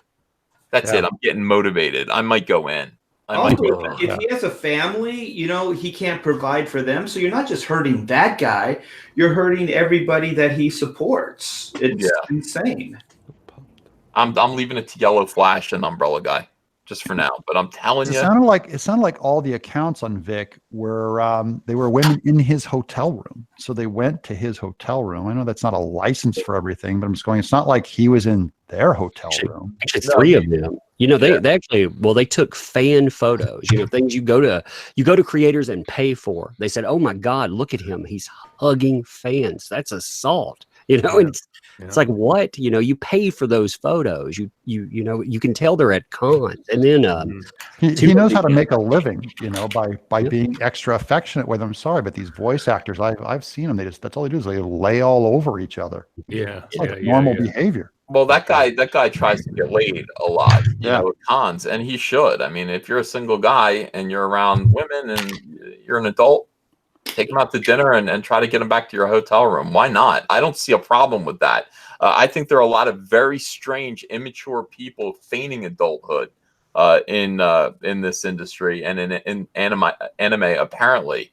Because I read the IO9 article about this, and I found it to be really embarrassing. I found it to be embarrassing the way these people took personal adult interactions, which amount to people trying to have sexual relations with one another, and spilled them out as though they were crimes. Vic apparently took somebody out to dinner, brought her back to the hotel room, and she was like, "He touched my inner thigh and said, 'Let me be sweet to you.'" In my ear. That's his pickup line. That's embarrassing. Like honestly, that there's nothing wrong with that. But how dare you? Like how dare you? First of all, tell people that, and then how dare this fucking disgusting news site run that as though it were news? People do that. People take women out, and they take them and ply them with dinner and drinks, and then they try to have sex. That's what human beings do. And really, I've never heard that before. I did it all wrong. I mean, has anyone ever been on a long bus ride? You know, I mean, people are going to touch you. That's the bottom line. But I mean, this is the thing. Like, you can't.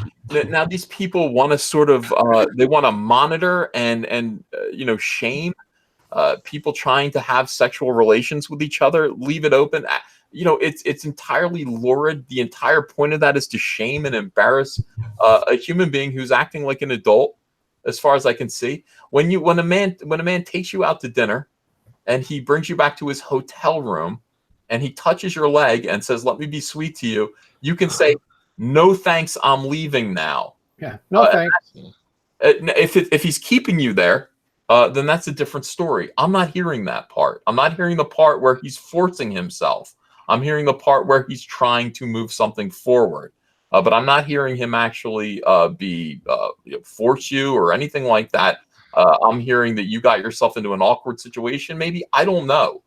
But this is all bullshit, and these people need to be stopped. Needs to be stopped. And if you have hard evidence that Vic Mignogna did something wrong, something sexually inappropriate, something that bordered on sexual assault or rape, let me see it, and it'll shut me right up. But until you do, shut your mouth, little girl. You're messing with real people who have jobs, who have bills to pay, who have families, who have long working histories within the anime voice acting community, and you're doing this for fun. You fucking bitch. You're doing this for fun. Hail Caesar. Hail Caesar. You're right. It's evil. It's just, it's wrong. I want to apologize to Edwin and the umbrella guy for my language there, and everyone in the chat, but it's infuriating when you actually look at this girl's account and how she's enjoying herself, and you're thinking about how he is suffering and being humiliated and his life is being ruined, and she's doing this entirely for attention and for fun. Yeah, they love ruining his career. And Ethan, they're treating all these women as victims. So for them, all these women supposed to be strong. And they're like, I don't know how I ended up in his hotel room in his arms. And then he kept going from there. I'm like, I don't know about you guys, but I'd be angry. I'd be very, very angry about that. I'm angry. I took you out to dinner. This was a date. Somehow you ended up back in my hotel room. You can leave. But I mean, if you don't like that I'm putting my hand on your leg and saying and whispering sweet nothings into your ear, let's end this date. Please don't go out there and claim that I did something completely inappropriate. This is appropriate. What was happening in that story I read was entirely appropriate. I mean, wouldn't we ask the ladies, ask the ladies in our life, imagine our daughters or our sisters come up to us and say, first thing I'd ask, how did you know that guy?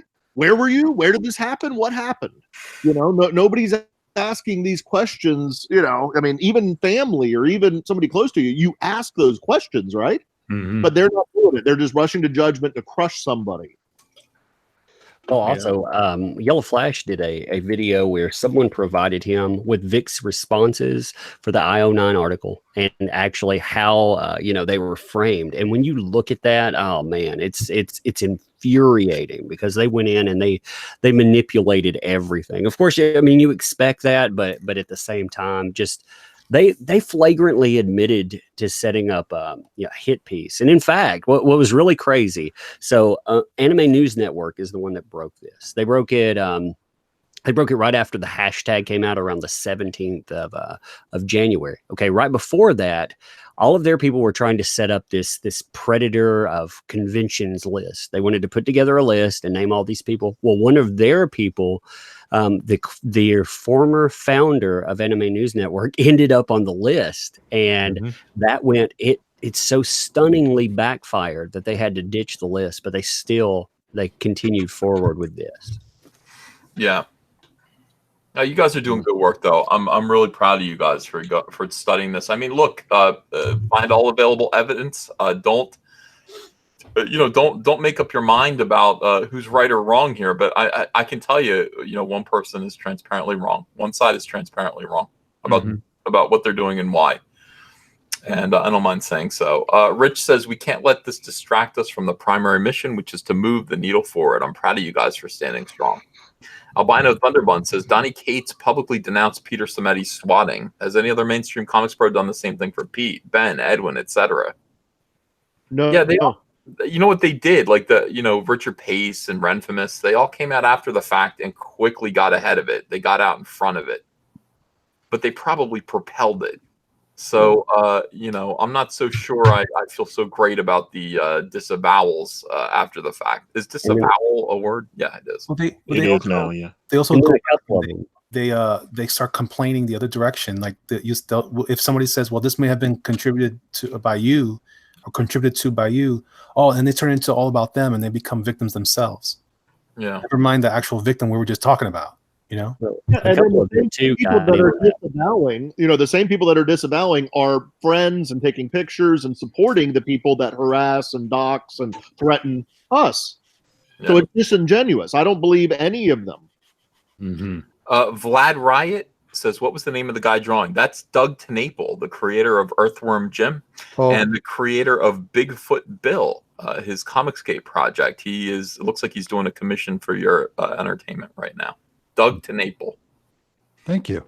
You're welcome. Yeah. People ask, I mean, there are a lot of newbies in this chat. They don't know Elliot. They don't know Doug. If you have any questions, if you don't know who someone is, I'll be happy to let you know. Just ask in the chat.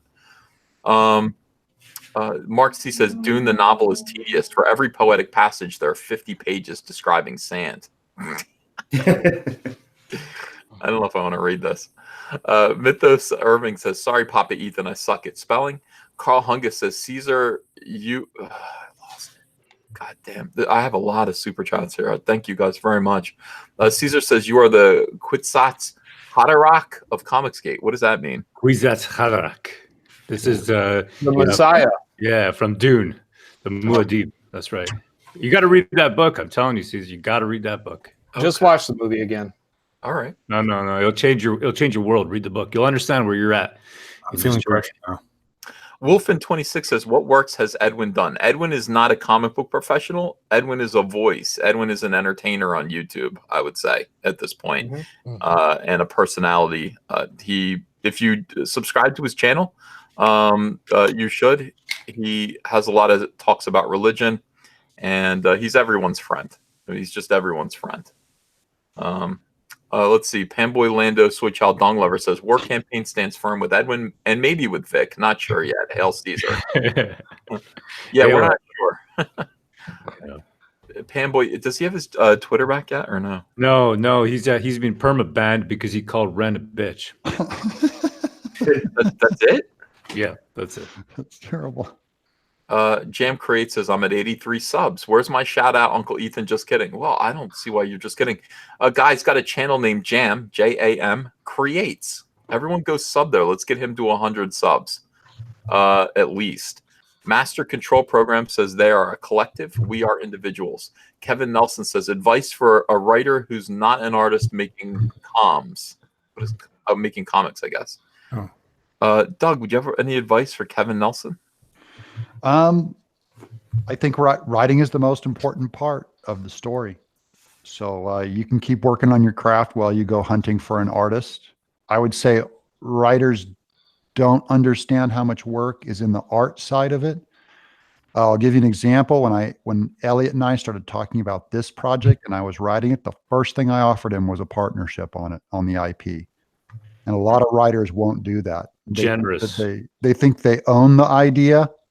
And they just, it took me a couple weeks to write the script, and it's going to take Elliot months to do the book, and that work needs to be honored. And a lot of writers will not honor that work. So coming at it from an artist point of view is a totally different thing. So honor your artist, go hunt for him, find a partner, and just realize how much legwork he's going to be doing when he draws your script. Takes him 10 times longer. Do a little fluffing. Kerfluffle. CZ says people who lynch and anti-Comicsgate have something else in common other than the mentality. They both vote Democrat. LOL. All hail EVS, Lord of the Gays. Thank you. Lord of the Gays. Hero to the gay community. Socrates Descartes says 40K community and British Army are with you. Jesse N says first Peter, now Edwin. That's correct. Downshift says, Edwin, good to see you're okay. Stay cool. He is okay. They're angry. Well, his wife's kind of angry. Edwin seems to be zen as usual, but cautious. Matches Burns says swatting should be prosecuted as attempted murder. We agree. Glinzer says SJWs are imploding. That Diane Feinstein video is proof. What was the Diane Feinstein video? You don't know? Okay, Uppercut Grandma says, making a comic called Quantum Hate. The time thing gets broken. Sam keeps getting sent back as a MAGA hat wearer in a loop of fake hate crime scenes. Sounds interesting. Mark C says, sadly, while Edwin was being swatted somewhere else on the island, a criminal is getting away with a crime. They may have cost someone else their life. We will never know. Marsupial Gamer says, just got BP meds for my beautiful, brilliant, 5'7", 180-pound grandfather who had a heart attack at 27. Girlfriend, not grandfather. What the fuck am I talking about? It's like I saw GF and heart attack together. I went grandfather? No, girlfriend. I'm sorry, Marsupial Gamer. Girlfriend who had a heart attack at 27. So that's what I'm dealing with. And these lunatics are murderous over imaginary space aliens. I hate them. Yeah. Mythos Irving says, my last super chat today, my money I saved from canceling my Funimation subscription. Well, I'm happy to take that money. Funimation at this point. Handlebar Fox says, EVS try Subway wraps to help lose weight. It's working for me.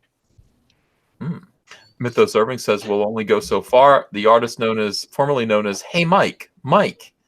By the way, Mike Miller. He doesn't like that. He doesn't like, I give him more content for his channel than I do for any of you guys. And he doesn't appreciate it. You bring laughter and joy to his channel. Yeah, he doesn't like it. He actually told me in private to stop it. I'm like, why would I stop it? Doug, what I do is I go on his channel and I say, hey, Mike. Hey, Mike. And his face like flattens out, like it drops into like resting bitch face. And I'm like, hey, Mike, until finally he says, what, Ethan? I go, look at this. And I show him subliminal penis, and he or something that kind of looks like a penis, and he gets very angry. And then I do it again. And I do it again. And the joy of it is finding subliminal penises to show him. But he doesn't appreciate it, Doug. The joy is in the finding.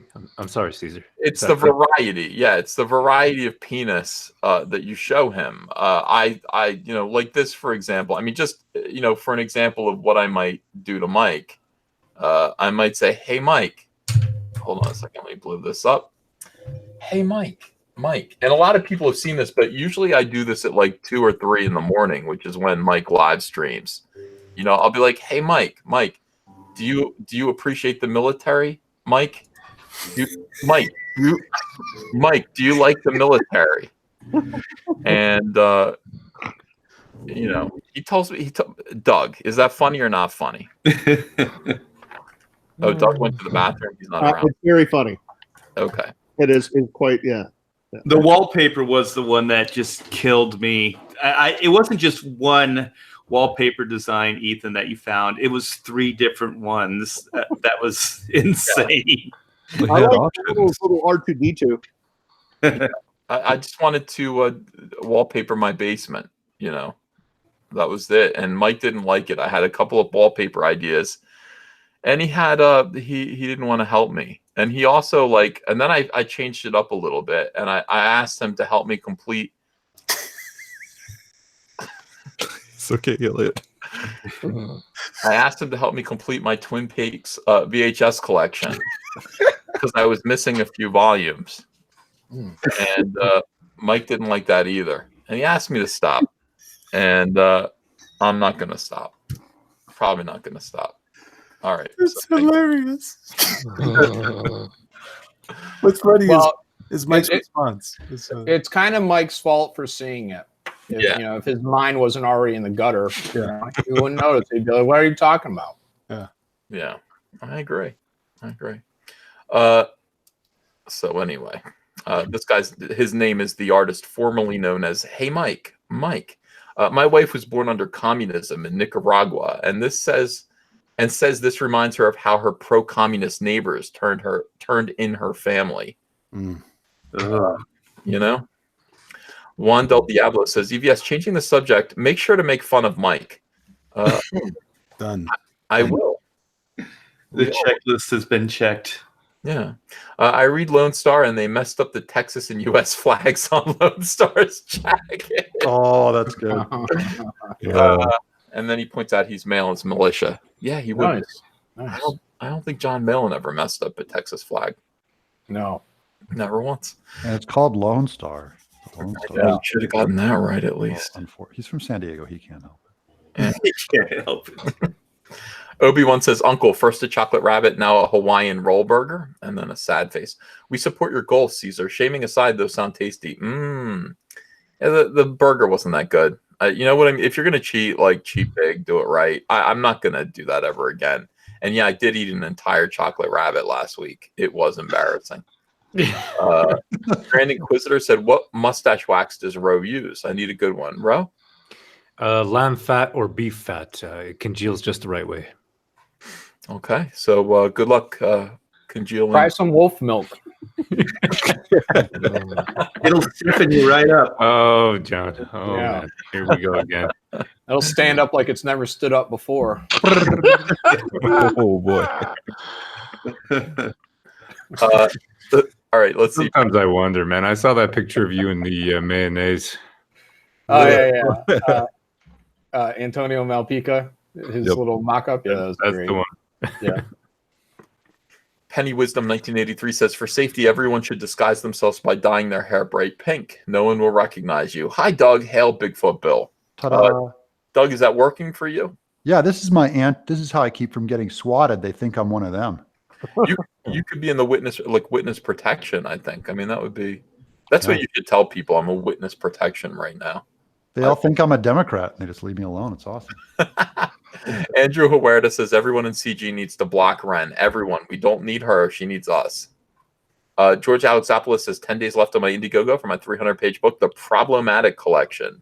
I'm at GPrime85 on Twitter if you want to take a look at my stuff. K Brady says pros are cucks and will be remembered as such if they don't stand up before the fall. Just saying. Are pros cucks? Yes. Yeah, they are. Josh, it's so disappointing. I used to respect a lot of people. Actually, Tyler from the war campaign, he was mentioning how he felt to be crushed. He was crushed actually with Donnie Cates, how he behaved. I mean, people are losing faith. You know what I mean? In the few that they actually care about. Every day there's somebody new. Just weak. Josh, the Amazing Animator, says help fresh new indie creators too, like Mr. Marvel's Wanpool through Science Wizard Comics. Yeah, I want to hear about Wanpool. Eric Weather says the Comicsgate letterer is already here. Hint, hint, it's me. Oh, hey, Eric. Eric rocks. He's doing all mine. Is he really? Okay. Yep. Death of Star Wars, great name, says in Cal, it's either a misdemeanor or a felony to make a false report with possible penalties. I'll speak to my state rep if the law could be changed to only a felony and stiffer penalties. That would be nice, and I think that's the right thing to do. All Out of Bubblegum says the SJWs in the comic industry are essentially standing on a barge full of trash that's on fire, meanwhile laughing and insulting comic book fans on standing on the shores. That's exactly right. Standing on a garbage barge that's on fire and laughing at people who are watching them from the shore. Right. John, would you tell them to grab an oar? I may or may not. I'll have to think about it at that time. Yeah. Taryn Childress says, Ethan, check out the preview for Captain America 8. Donald Trump pardons evil Captain America because Russians asked him to. Ugh. Are you kidding me? Don't even. Come on. Really? Forget it. That's why, it's not Captain America anymore. Nobody cares. Nobody cares about the stories. None of the fans do. They buried it all emotionally. They're done with these stories. I am. Most people I talk to are. Yeah, they've buried it emotionally. That's right. But I can't tell if he's telling the truth or not, because this has become like you could write a Comicsgate Onion article and you couldn't tell the difference between what Marvel is going to do with their characters and what's a complete parody of the left. People used to really care about these characters like our modern mythology, truth, justice, and the American way, right? But they took all that away. Nobody cares anymore. They're dead. They just don't care. People don't care. The only way these new people care about this stuff is through reading the headline. They won't actually buy the comic. They'll just read the headline and cheer. Yay, look, we did it. Points out Trump's evil, blah, blah, blah. But in actuality, they're not even buying the book. They're just doing they're just walking the path and talking about it on Twitter, and that's it. Yeah, they're putting a campaign sign on a comic fan's lawn. It's not even their own lawn. Yes. They don't have stake in these characters. They weren't these huge 40-year-long Captain America fans, and then suddenly, watching it all go this way. They didn't read it, and they're kind of saying, "Look, if you change this guy and make him more lefty, then maybe we'll read." And they never show up and read. What they're doing is they're gutting these characters and they're injecting their own voices into them. That's why ultimately, to me, it's the editor's fault. Yeah, it's a fault in leadership that they've allowed, and this is what they wanted. This was their plan. They doubled down and banked on this. To the point of business practices aren't even considered anymore. I agree. It's the editor's job to protect that character, and I agree. Yeah. I don't think we have much power individually at these companies anymore. At DC and Marvel, I think it's the higher ups that are setting the policy, and the editors are just stuck with whatever they deem as the new policy or as the new direction of the books.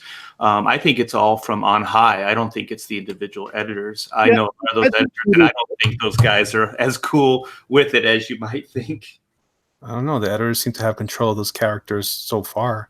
They want to keep their jobs because the ones higher ups have told them. And if it's leadership, it's from editors and up. But it's clearly a problem with leadership that they don't care about the IP that they're managing. They view it as theirs to express their political will, not theirs to care for. That better creators made. They're not trying to preserve Captain America. They're like, what can we say to people through Captain America? And it is a shame. Obviously, it is the death knell of comics, and that's we're watching it happen, guys. Yeah. But just further evidence. By the way, Nasser sent me $2. He said, "Can you shill for my channel? I'm close to 1.5 thousand." Wow. No.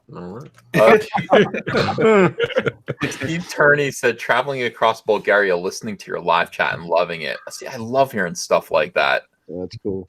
Lately, I'm hearing people like, I listen to your live streams like when I'm driving, and man, that's so cool. Love you guys. Liam Gray says, "Guys, no more tweeting at Ren and blaming her for swatting. Even if she's somehow involved, we don't want eyes on her and she's using it against us." I don't know. Go ahead and tweet at her. That's what Twitter's for. Michael Dwayne says, "If you're going to kiss Ren and make up, be fully vaxxed." I'm not going to. Will K, thanks for $50. Wish I got in on Cyberfrog. Found you too late. Keep fighting the good fight, EVS. I wish you did too. Liam Gray says a Christian, Vic, makes big money in a theatrical anime release, and then jealous harpies peers begin claiming they were abused. Big surprise. Yeah. Is that what it is? I think so. I mean, I don't want to jump to conclusions, but it sure sounds familiar. They tried to take him down before the movie, and weirdly enough, they found that it was inconclusive. So the company finds all of this stuff to be inconclusive. Then the brigading online starts, and then suddenly the company does an about face. Really interesting the way it lays out. Hey, I've got to go, EVS. I'll see you later. Kid stuff. I love you, buddy. Thanks for being here.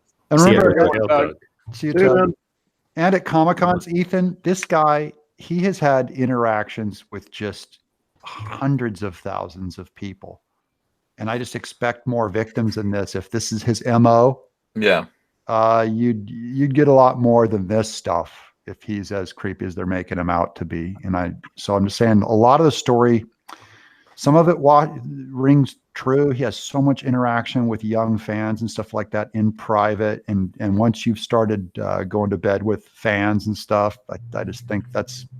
I don't know if he's going to bed with fans. I think I'm hearing that it's like fellow voice actors. Yeah. Well, they all go to bed with each other, so that doesn't surprise me. If it's with fans, though, he was giving fans phone numbers to his fan club, which I guess is his main source of income. But it doesn't necessarily mean anything. But rock stars and rappers have never slept with their fans. No, I know. But even still, I think about it. I'm like, can you imagine how dangerous that would be to sleep with your fans?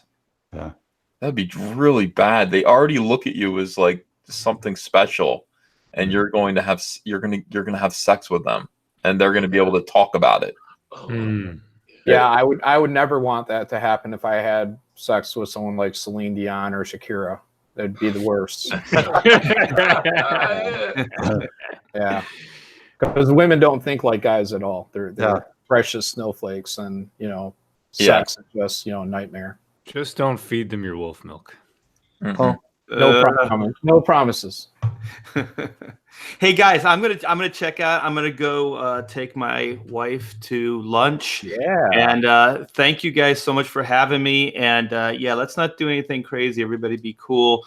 Don't be swatting others. And thanks for having me, EBS. You bet. Take care. All right, we're going, Art. Later, See you, Art.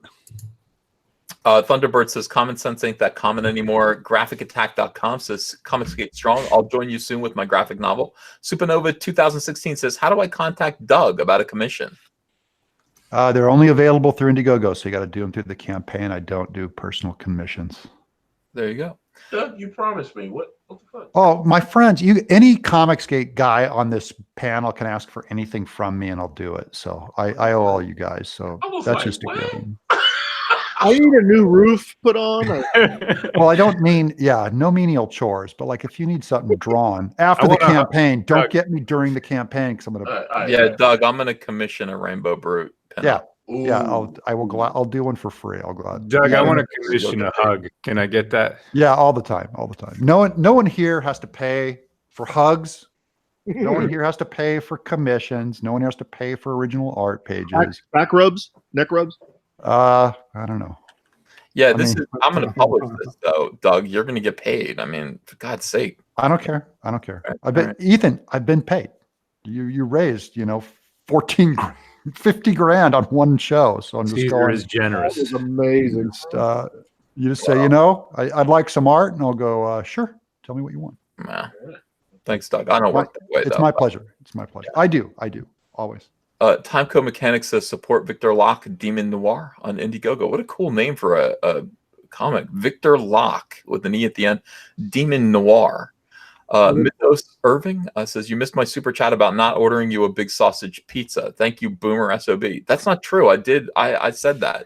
And people said, and I said, I would like a big sausage pizza. I remember that. Paul Contreras says, Cyberfrog owns blue hairs. Yeah. He does. Liam Gray says, Ethan is Ernie to Mike's Bert. Yes, that's exactly right. That is our relationship, Bert and Ernie. Hey, Bert. Yeah, torture him. Hey, Bert, I took your nose. And Ernie always had the real hand, so he could actually take his nose. He'd pull it off, and Bert couldn't do anything back. He's like, I took your nose. Ernie, give me my nose back.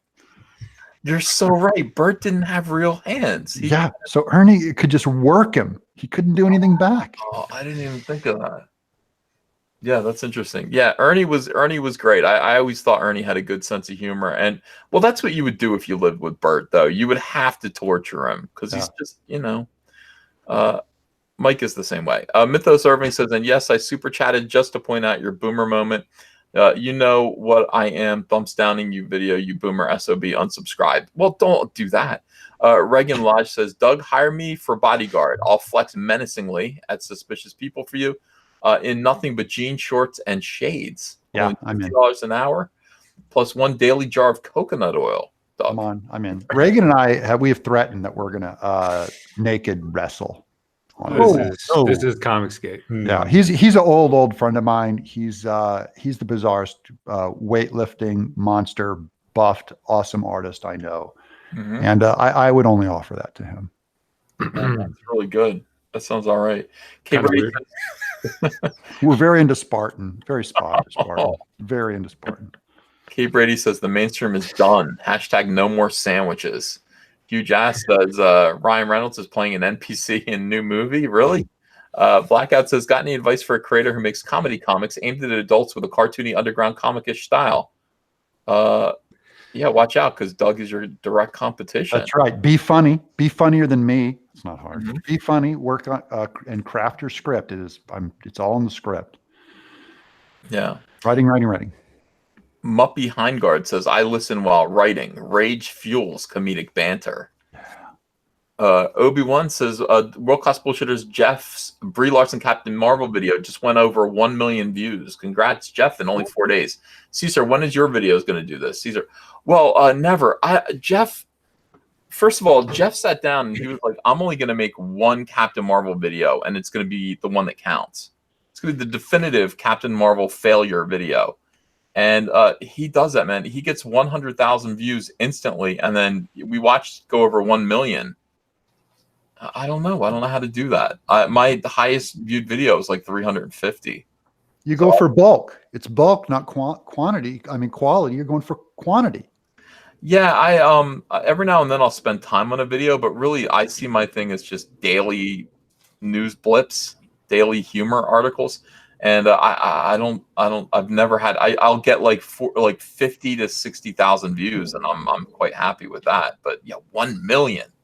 People on YouTube want a video a day. They like the company, I think, more than, and that's a different market. You know, those are strangers coming on that are putting it over 1 million. That's fine. You want the strangers in there too, but we all kind of have different strengths. With the high council, like Jeremy's got the highest sub count with 120,000, and I get the biggest live streams, and World Class gets the most views on this video, and I don't know why one of us can't have all of those things, but that's. I think you're gonna catch Jeremy though. You're on a tear lately. I think you're about to catch him. Yeah, I would like to. It takes a while. I think he's got 120. I'm at like 105. But I remember there was a point where I shouldn't say this. Forget it. I'm not Say it. No, it's gonna make. It's okay. Nothing bad can ever happen from it. Say it. Ethan, this would be the first time you didn't say it when you said I'm not going to say it. So I say you shouldn't say it just to be a first. Yeah, don't listen to John Malin. Remember, this is how that whole art piece that Mike did got started.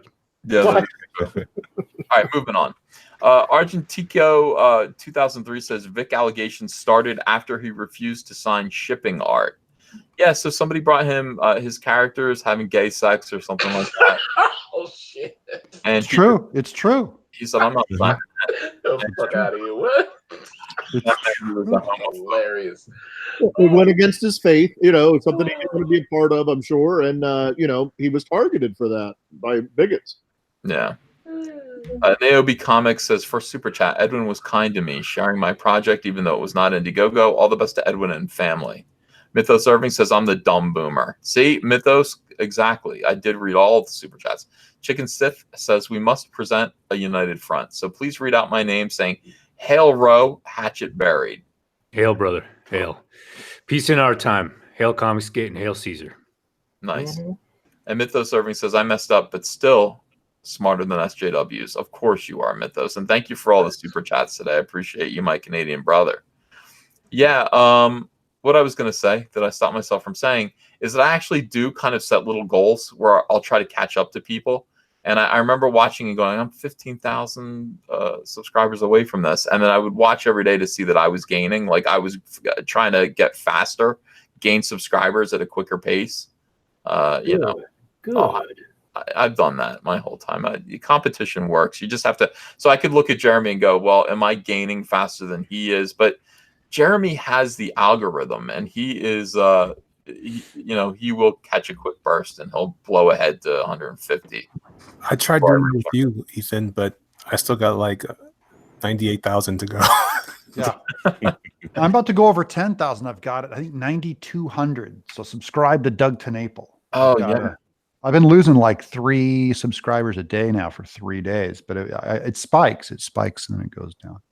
Well, we could definitely promote, you know, do sub growth streams, and that is something that definitely happens pretty quick. Once you get to 10,000, the weird thing is that, you know, every time you hit a peer, like it's like stepping on a banana peel. You just slip faster, you know, forward. Like get to 10,000, 20,000 is right around the corner. That's what I need, buddy, because this is where my Indiegogo business is coming from. Is from all those my YouTube guys are pushing just a huge percentage of this business. Yeah, absolutely. So it's important that you do kind of do that. Yeah. And they're doing great. I'm thrilled with the audience I have. So I'm not trying to abandon them or anything. I honestly, I don't know what to do next. I'm just kind of going, okay. Well, there's a character, Aku 77. He says, wash hands for 10K subs, please. Yeah, I don't know. Consider it. I don't know. Do a sexy party stream. The key thing that's not how to do it. The way to get subs early on is to find other people who have huge YouTube channels and go on there. Get a lot of variety. Say somebody's got 50,000 subs, you want to be on their channel, and then, you know, promote yourself while you're on that channel. Say, please subscribe. You have to do that. It's embarrassing, but you have to ask people to subscribe, and then you'll definitely see results. I went on Comics Explained, got 500 subs overnight. Cool. You know, and that's when I had like less than 10,000. You know, it's you gotta be creative, get people interested. But I know you guys can do it. And with that, I want to say thanks to everyone. Oh, a couple more. Booker T says there's an imposter Booker T. Stay vigilant. We will, pal. Welcome back, Booker T. Does the imposter look jacked? I just want to know. Yeah, that's what I want to know. How do we know the difference? You know. Obi-Wan says everyone needs to go watch Geeks and Gamers Jeremy's The Saga Ends music video. The video isn't hitting the trending right, but it's real quality and great. Yeah, he did his own music video. I loved it. I loved that. I saw that this morning. It's good. I'm like, wow, man, you guys are doing some good stuff. All right, with that, I want to let everyone go. This was a long live stream, but man, a lot of good things were said, and you know, and everyone came. That's what I like about it. Like it, and pass the link around if you want more long live streams. This is how you vote. Yeah, appreciate you guys. So with that, I want to give you guys a chance to push your channels. Ben, you want to start? Yeah, please subscribe to the Caution Zone with me, Hennessy. We're going to be launching some more content, and check out Cautionary Comics, cautionarycomics.com. We'll have some new announcements in the next 2 weeks. Awesome. Doug? Oh, okay. I'm Doug Tenaple. I have a channel, Doug Tenaple on YouTube. I do live streams of artwork, and on Monday nights we share the gospel. This Monday night, Michael J. Nelson's giving his testimony for how he became a Christian. That's from 6 to 7 on Monday nights Central, but mostly just I'm friends with all you guys. I'm friends with all these guys, and I'd love to get some subs to get me over 10,000. I'm getting very close. That's Doug Tenaple on YouTube. Thanks, Ethan. Absolutely. Doug Tenaple, Tennapel. Oh, you're so good. My agent can't even spell that after 20 years. All right. Ikari Press, Antonio. All right. Yeah, I'm on pretty much everywhere on Facebook, Instagram, Twitter, on YouTube. All of them are Edakari Press, and of course, as you can see from the artwork here on the screen, Mr. Edwin Boyette will be making a small cameo in my comic book brand. It is still on Indiegogo. So there you go. Yeah. Jerkmonger Elliot Fernandez. That's right. You can find me here on the YouTubes under the Jerkmonger, and also on Twitter. John Malin. Yeah, you guys can find me on Twitter under John Malin. And if you would like, I just edited together a Captain Marvel trailer recut. So if you like fart jokes and stuff like that, go check it out. And if you guys like it, then subscribe to my YouTube channel. It's also John Malin. Thanks. Hey, I watched that video today too, John, and I really liked it. I thought it was really funny. It's great. It was a killer, man. Thanks. All right, Kyung Lee. Hey everyone, thanks so much for coming in here and showing your support for Edwin and his family. But yeah, I'm Kyung Lee. Battle Maiden Knuckle Bomb is still available on Indiegogo. I'm going to be closing it up next month, or rather in April. And you can find it at kyunglee.com. And Ro Kabir Kumar. Thank you, Caesar. Hail Caesar. Hail War Campaign, all the Centurions and all the Valkyrie that make up the strongest, most hardcore fan base of Mr. Ethan Van Sciver, who we call Caesar. And you know what? We're putting out a book, believe it or not. We got Donald DeLay of Brutus fame, Donald DeLay. So he's actually good drawing it. The book is called Vestige, and that is by Gattori Hanzo. So that's Gat Hanzo of the War Campaign and Mr. Steve Dye. And this is a book that is sure to astonish and amaze you. There is zero, and I repeat, zero diversity in this book drawn by Mr. Donald DeLay. Zero diversity. It takes place in the 1880s, so there really isn't too much in the Western world at that time. And you know what? This is an absolute honor to be part of this this glorious comic skate. I've got to say that, you know what, in these trying times, to have a man like Caesar lead us, it is a blessing. You know, without him, I think that we would be lost. Hail Caesar! Hail Caesar! It's true. Ethan does do a huge service to all of us, and we all appreciate it greatly. I love you guys. Thank you. All right, so with that, I'm going to say goodnight. Now, what I'm going to do is tonight I will be back on maybe between 9 and 10 o'clock. We'll do another live stream. Everybody here obviously is invited. We're going to do a great big auction because I was supposed to host one yesterday, but I was too tired. So tonight we're going to do an auction. I'm going to be selling a Rainbow Brute piece and even a Cyberfrog piece of artwork, just to be interesting. I'll bring some original pages from Ravage. Cool. Yeah. If you got anybody who wants to be a part of that, come tonight. It'll just be kind of a lot more loose and a lot more quick than the ones when Edwin hosts them. They take too long. We'll just go quick about it. Show them how it's done. Yeah. You know, going once, going twice, get the hell out of here. So it'll be good. If you guys want to be a part of that, let me know. I'll send out the link and just watch for the notification. Subscribe to Comic Artist Pro Secrets. Hit that bell for notifications. You don't want to miss any of these live streams or any of these videos. Join the family. Be a part of this community. Join Comicsgate. Join the Fandom Menace. We need you. And that means you. Thank you. Mythos Irving says, Ren, smash or pass? Most definitely pass.